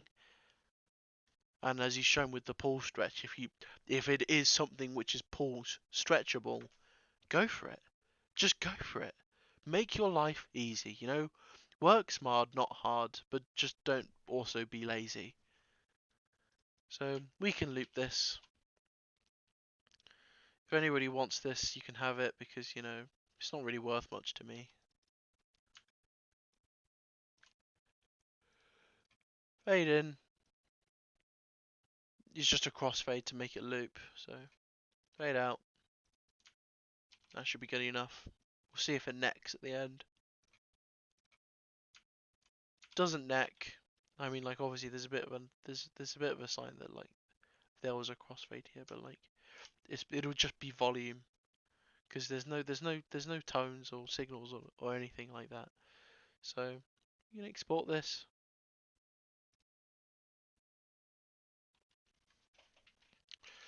It's Mark 3 coach fly by edited good. There you go. What, is there anything else? Anything else? Audio synthesis. Audio synthesis. Not as. It doesn't have to be hard. So, let me think of something that we could synthesize. A sound which, like, you didn't have the recording for this, and you didn't have any trains that really. You didn't have any recordings of trains that really sounded close to it. Like I've done. So, don't synthesize from the ground up, because like it will just be disgusting. It'll be disgusting if you just went up here and just be like, that sounds like a sine wave, let me just generate a sine wave. Don't do that. At least take it from an existing recording. It can be anything, because like you want your result to sound somewhat authentic, but believable, somewhat believable. Right, let's delete these two tracks. What's upcoming? 385's upcoming, obviously. The horn with the 385 was pretty bad. I can show you how to synthesize a horn. It's pretty easy. But maybe the 385 isn't the best example. Like we have some pretty we have worse horns in the game. Like every track's loco, the S-Bahn trains, they all have that like the they're like the synthesizer note, as some people call it, which is just like it just sounds like a sine wave that's been played. Let me go grab it and let me show you. And let me show you then how to just do the job properly, you know? Like, because if it is synthesis, that's bad synthesis. I did synthesize better. Let me go on to let me go on thingy. Where is it? To the train sim community. Let me show you some of the things which I have synthesized. Trainsimcommunity.com.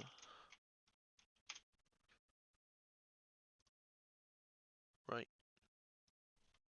Here's trainsimcommunity.com. This is me. This is my page. So just a bit about me, what I do. And then here are the things which I've created. So if you go onto here, this one, these are all the trains which either they now sound different, not the way they're supposed to, I've made them sound funky, or I've just had a crack at synthesizing something and I decided to shove it on one of the train. And the newest one is the Baureihe 423 with the IGBT. I synthesized that because I'm not German. Here it is. You can give it a listen. That one has a synthetic horn put on it.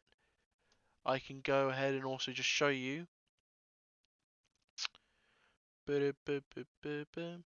Horn. Where's the original though? It'll be somewhere. What was the 4234 again? Hauptstrecke München to Augsburg HMA. Excuse me. Where's the extracted thingy-majigger for that then? Where's? Oh. Okay. I know where that is. Okay. F model. Outputs. Exports. Plugins, DLC. Hey. Ah, here it is. View audio resources. Blah, blah, blah. Horn. It'll be this, won't it? You're familiar with this. That's the deadest. That's the deadest. This is the one that I simulated. Which one's the outside? Oh, this one. That's completely made up. That came out like from last year, 2 years ago. 2020. It was 2021, so nearly 2 years ago. I went to London and I was just travelling up and down, and I decided to go on Great Northern and travel on one of the Class 717s. And I was lucky enough to be able to get a recording from the driver for its horn. So I used that to make this. And it's easy peasy, lemon squeezy. It's completely free. This isn't the only thing I've synthesized either. Like I used that same recording from the 717 to synthesize the horn for the 91, which is in here. Horn. Nope, that's air. Horn. Where's the demonstration? Here. This one. Again, it's made from the Class 717 horn. One horn. Assume many other, just with audio editing. You wouldn't be able to tell that was fake, would you? Like, when, and who would be able to tell this is fake? It just sounds and it's easy, and I can show you how the extra plugins that you can download from the internet in order to get this. So I use the Melder production, which comes with loads of its unique plugins which you can use to manipulate sounds. So let me go ahead and show you. So we are going to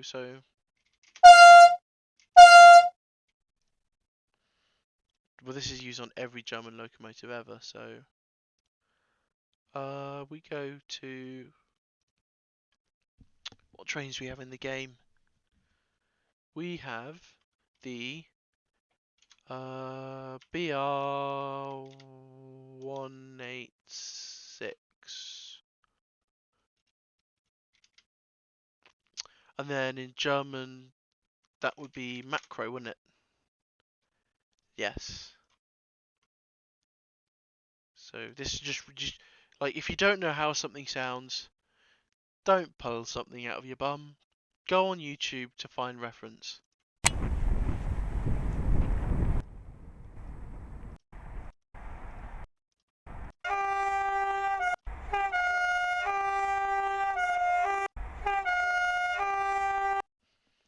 That's manageable. That's so let's go to the 717 again, shall we? So that will be in here somewhere. Videos. It'll be under 700. Horn. 717. Exterior.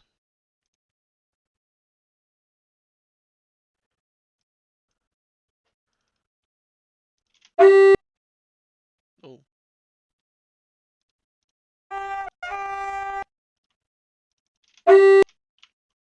Right, let's start by getting the...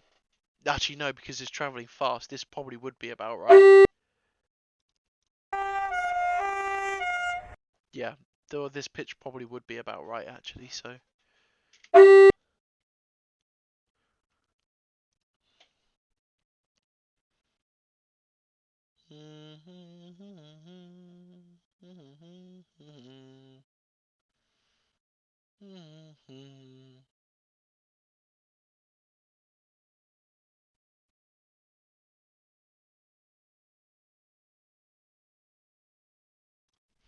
Oh, the clip itself isn't long enough. Let me just put this in next to it. There you go. That should be long enough now. Yeah. Come on. There you go.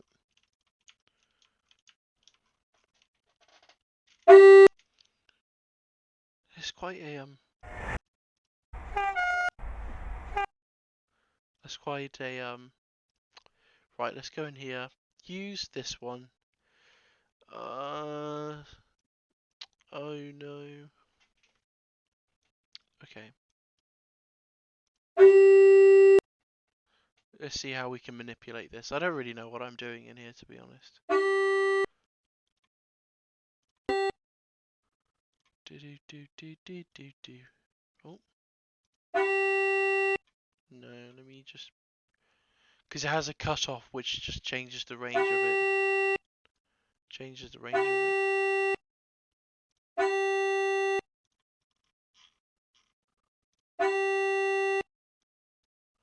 And of course it's a 300 and something-ish horn, so...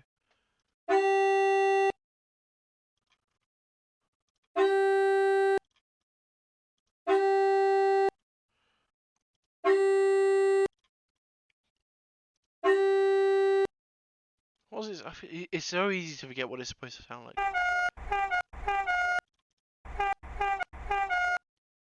Okay, go back in here.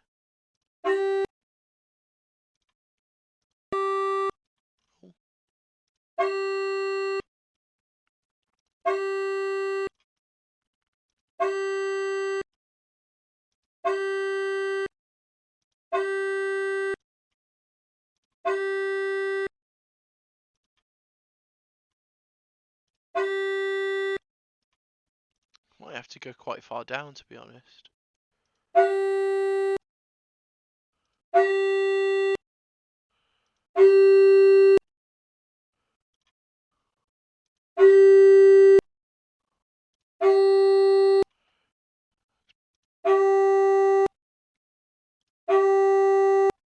What's this supposed to sound like again?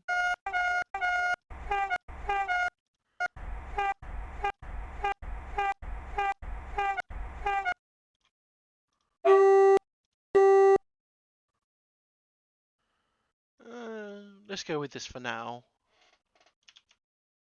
Hang on. Sorry, let me just put that back up again to 0. Ah, now I remember why it was like that. It's crazy. Okay, let me put it -5.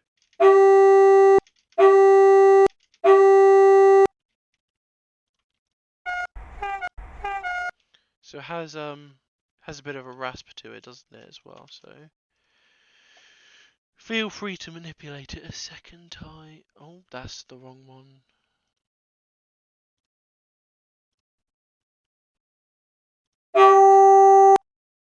Let me just remove the limit for that and the limit for this.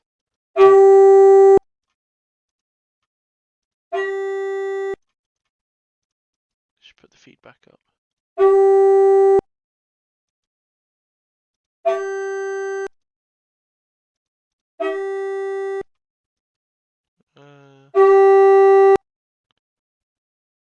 That's better. That's more round.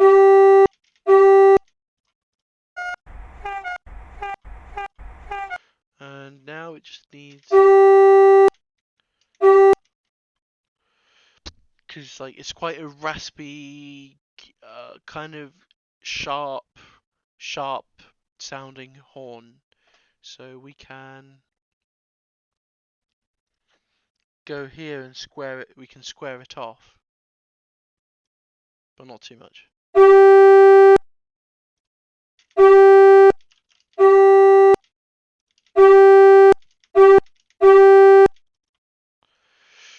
And another thing we can do as well, which is kind of heavy on the bass, isn't it, as well? The 300 to 400 hertz range.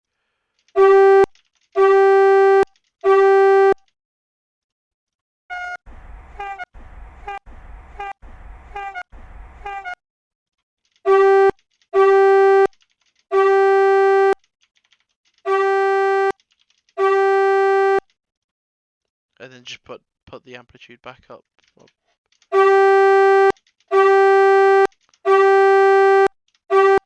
I'll have to redo the start, obviously, because it sounds nothing like the reference.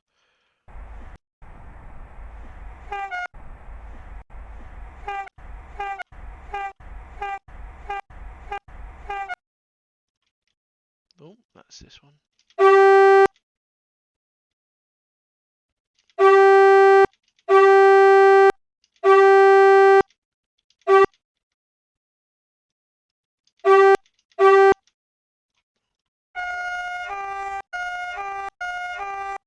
It's just kind of like a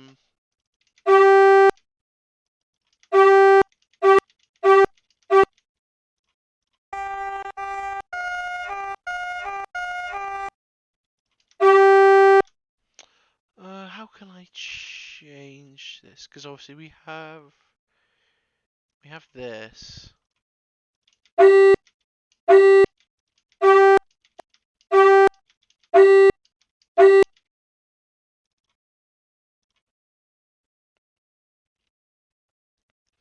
Right, let's do stuff with this again.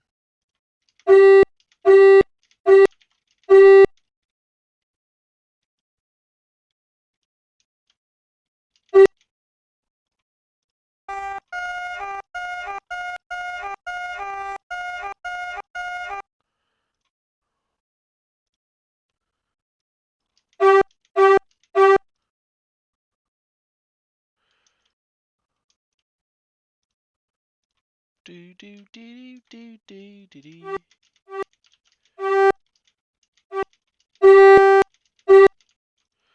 Do do do do.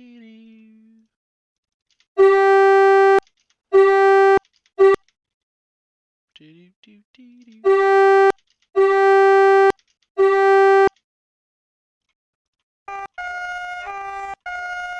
No, it's sharper than that, isn't it?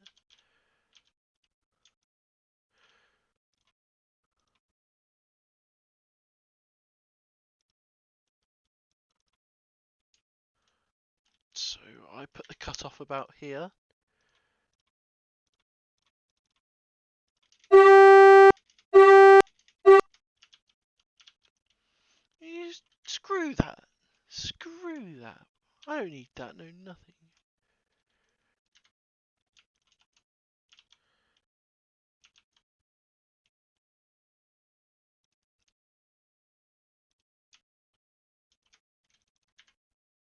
And then I'll do this instead.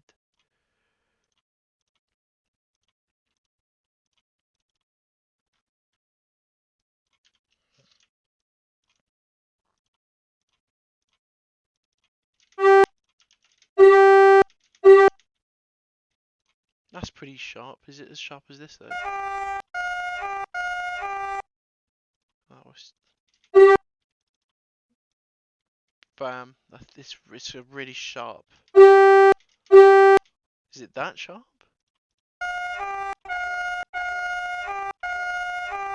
It's even sharper.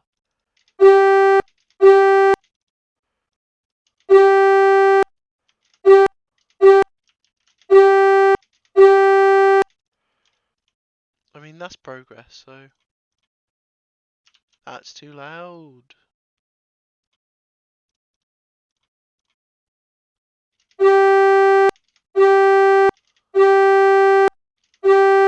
And then, did that hiss? Did that release some air?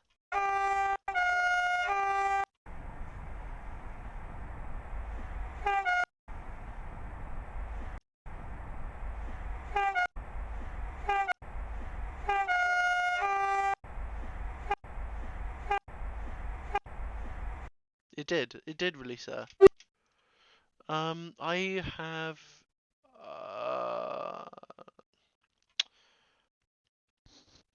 the squeak recorded from the 465's horn. I should be somewhere here.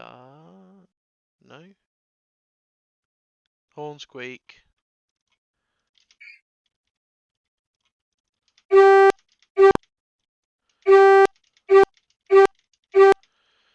This is so long, we can just set this back.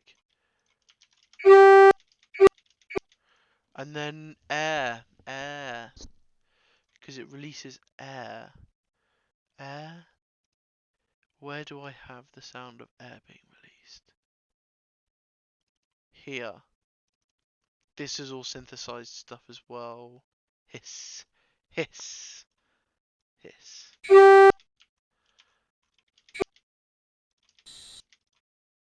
That needs to be higher pitch. But how higher pitched? Higher than that. Higher than that.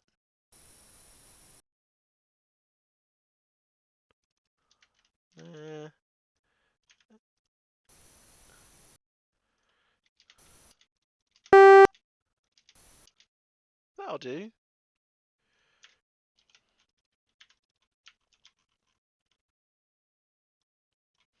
So just a little bit of an air hiss, just to add depth to the sound of this horn.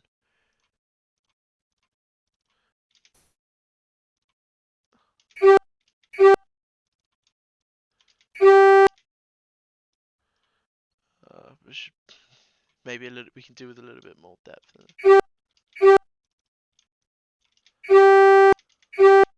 That can be a lot quieter as well. Don't want to just hear air.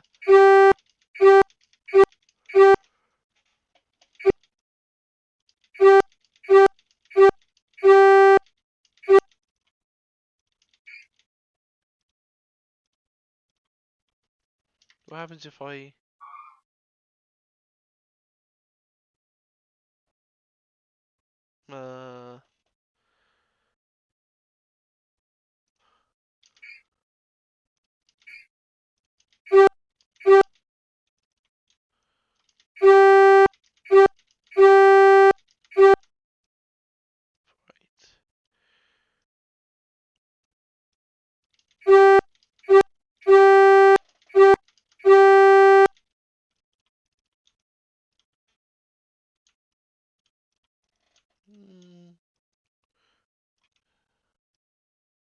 We can try this.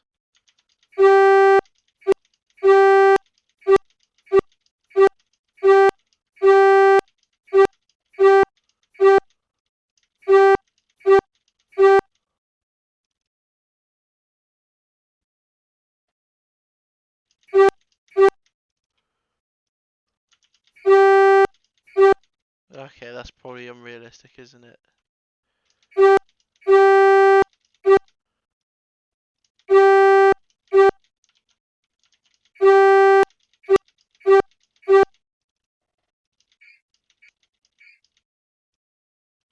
Okay. I know what else we can add to give this more depth as well.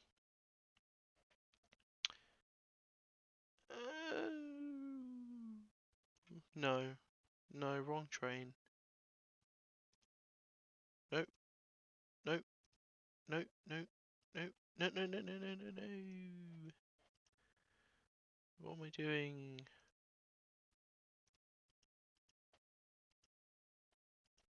Back up, back up. Okay. Here, there we go.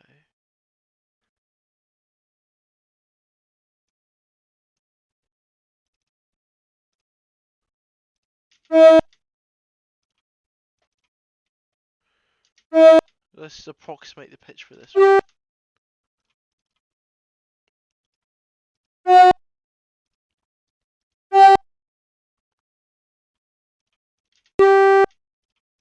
So what's this? 1.21.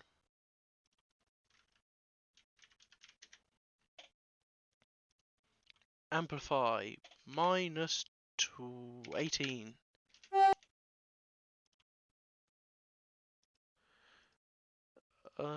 Bass. Remove all of it. And fade out.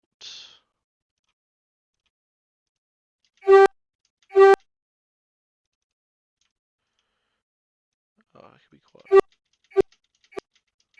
There we go. Now it sounds like the valve, the horn valve. It sounds like it's opening up now. So like you get the hiss of the air, the squeak of the valve, and then the tone coming out. So like the little signs of that tone is coming out through the pipe, the tube, the brass. That's what it sounds like. There we go. So if I do that,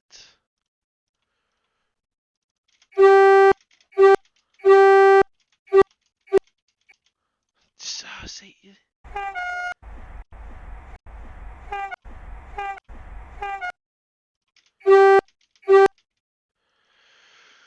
I just let me see if the distortion can make it sound, you know, more square.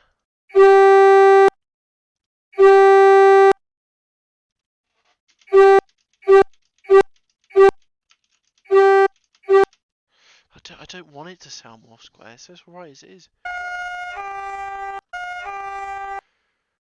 Right, the last thing is the effect of the environment. So obviously in the real world, that the sound of that horn would be bouncing off all sorts of surfaces, which will reflect the sound. Change its speed, change its pitch, muffle it, you know, all sort of echo, delay, things like that, and overall it changes the effect of the sound. So I'm going to create a bit of space, empty space like this, and do that. Fade out. Pop that together.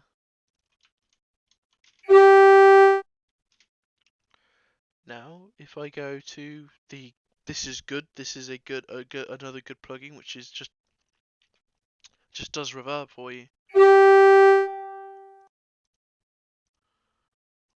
What was that? Hello? Why is it not working?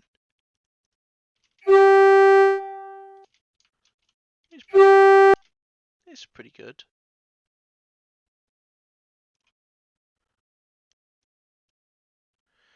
That delay, I can put it to 0.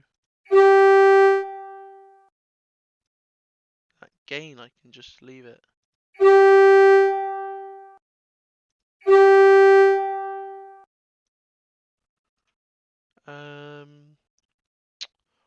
Let's choose presets, because like a lot of the time is I have to put the tail of the horn on synthetically because of just the amount of background noise and what happens afterwards. But like it also just comes out clearer. Sometimes I use it to enhance the tail that is already there, just because sometimes I have a vision of how I want these sounds to come out. So we can pick a preset that I have set up. That makes it sound like bad. I don't want it to sound like it's inside. What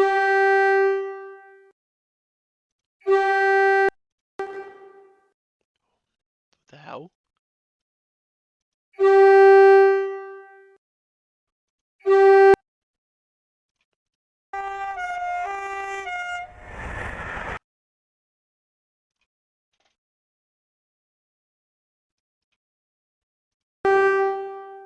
This is awful. This is awful.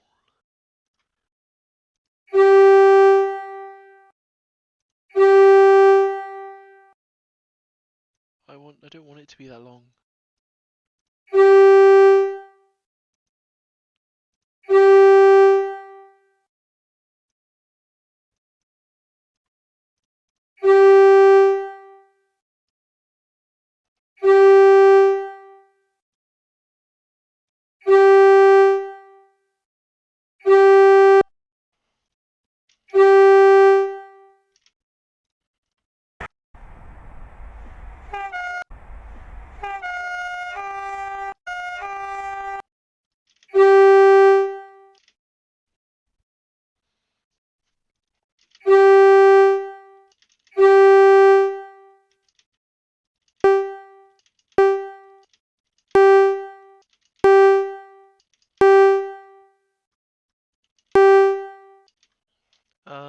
Okay, we need to pick out in the middle just a area for where I would like the start and end of the loop to be. It could be one time period. Works for me, yeah. It works for me.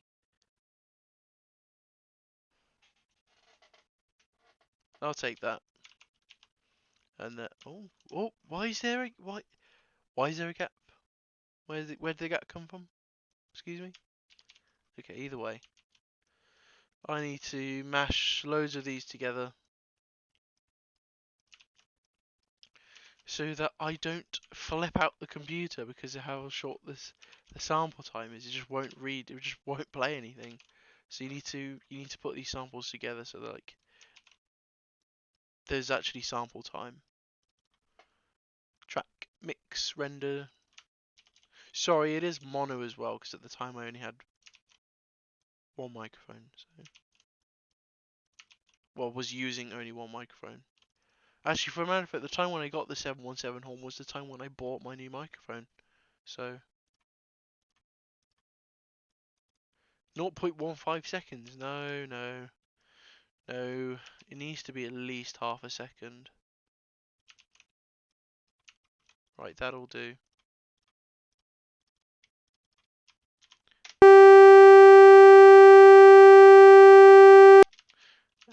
Well, that should be seamless, but I think I can blame Audacity for that because that's very continuous. We can check. Yeah, we can just blame Audacity for that. Okay. So, that's the loop. So we got low tone, loop. Then we have the start of the horn. So I can just take that off, remove that, put it down, save that bit down for later.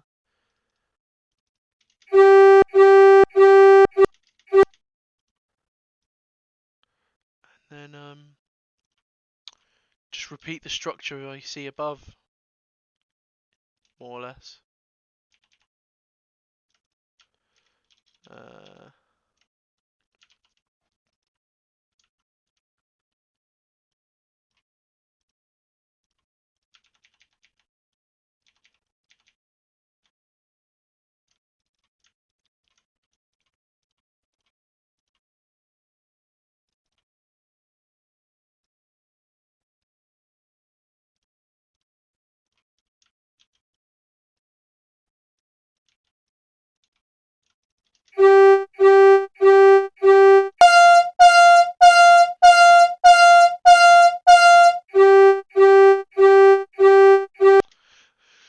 To be fair, for demonstrative purposes, like I'm not that interested. That's all the part, and then the last, not least, is tail. Tail, tail, tail. That'll be this one. So this is the Linus one, so this one's pretty horrendous. Oh, excuse me. Oh, that's pretty good actually. I think it's this one actually. Yeah, this is the one that's just horrendous.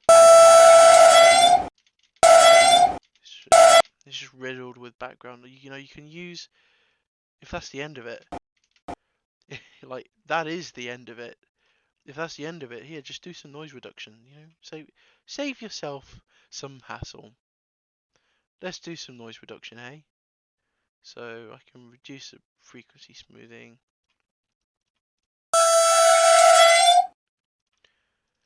That wasn't hard, was it? Do that yourself. That was like 3 seconds. All the background noise is magically gone.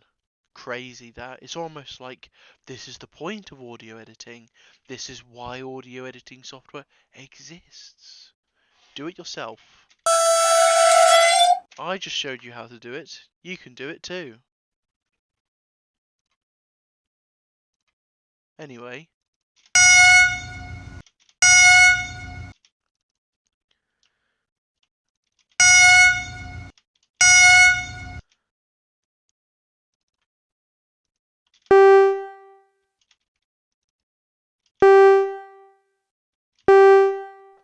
I mean, that's pretty lame, but it is a synthetic horn, so whatever.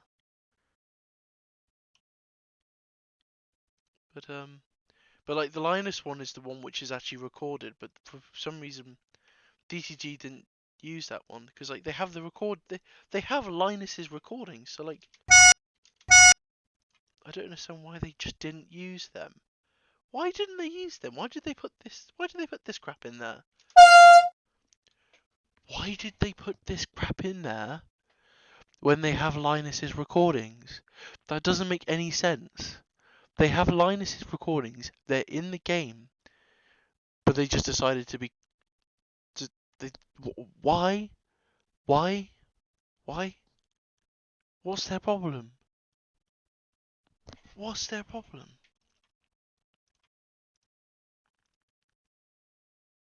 This is.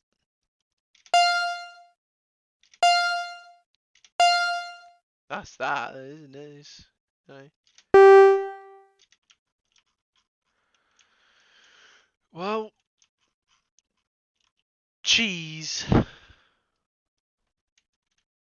There you go. That's that. So that is the tail.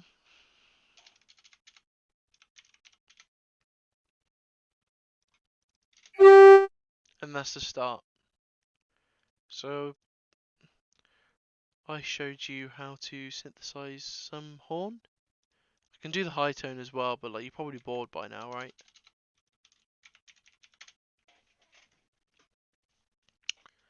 What else can I show you how to do?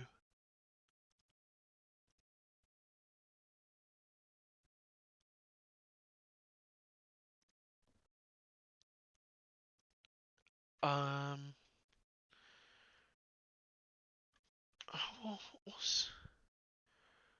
what's missing? There's not really much else. You just use the same skills in other places. It's like if you don't just use the same skills which I've shown you here, just apply them. Same thing, you know.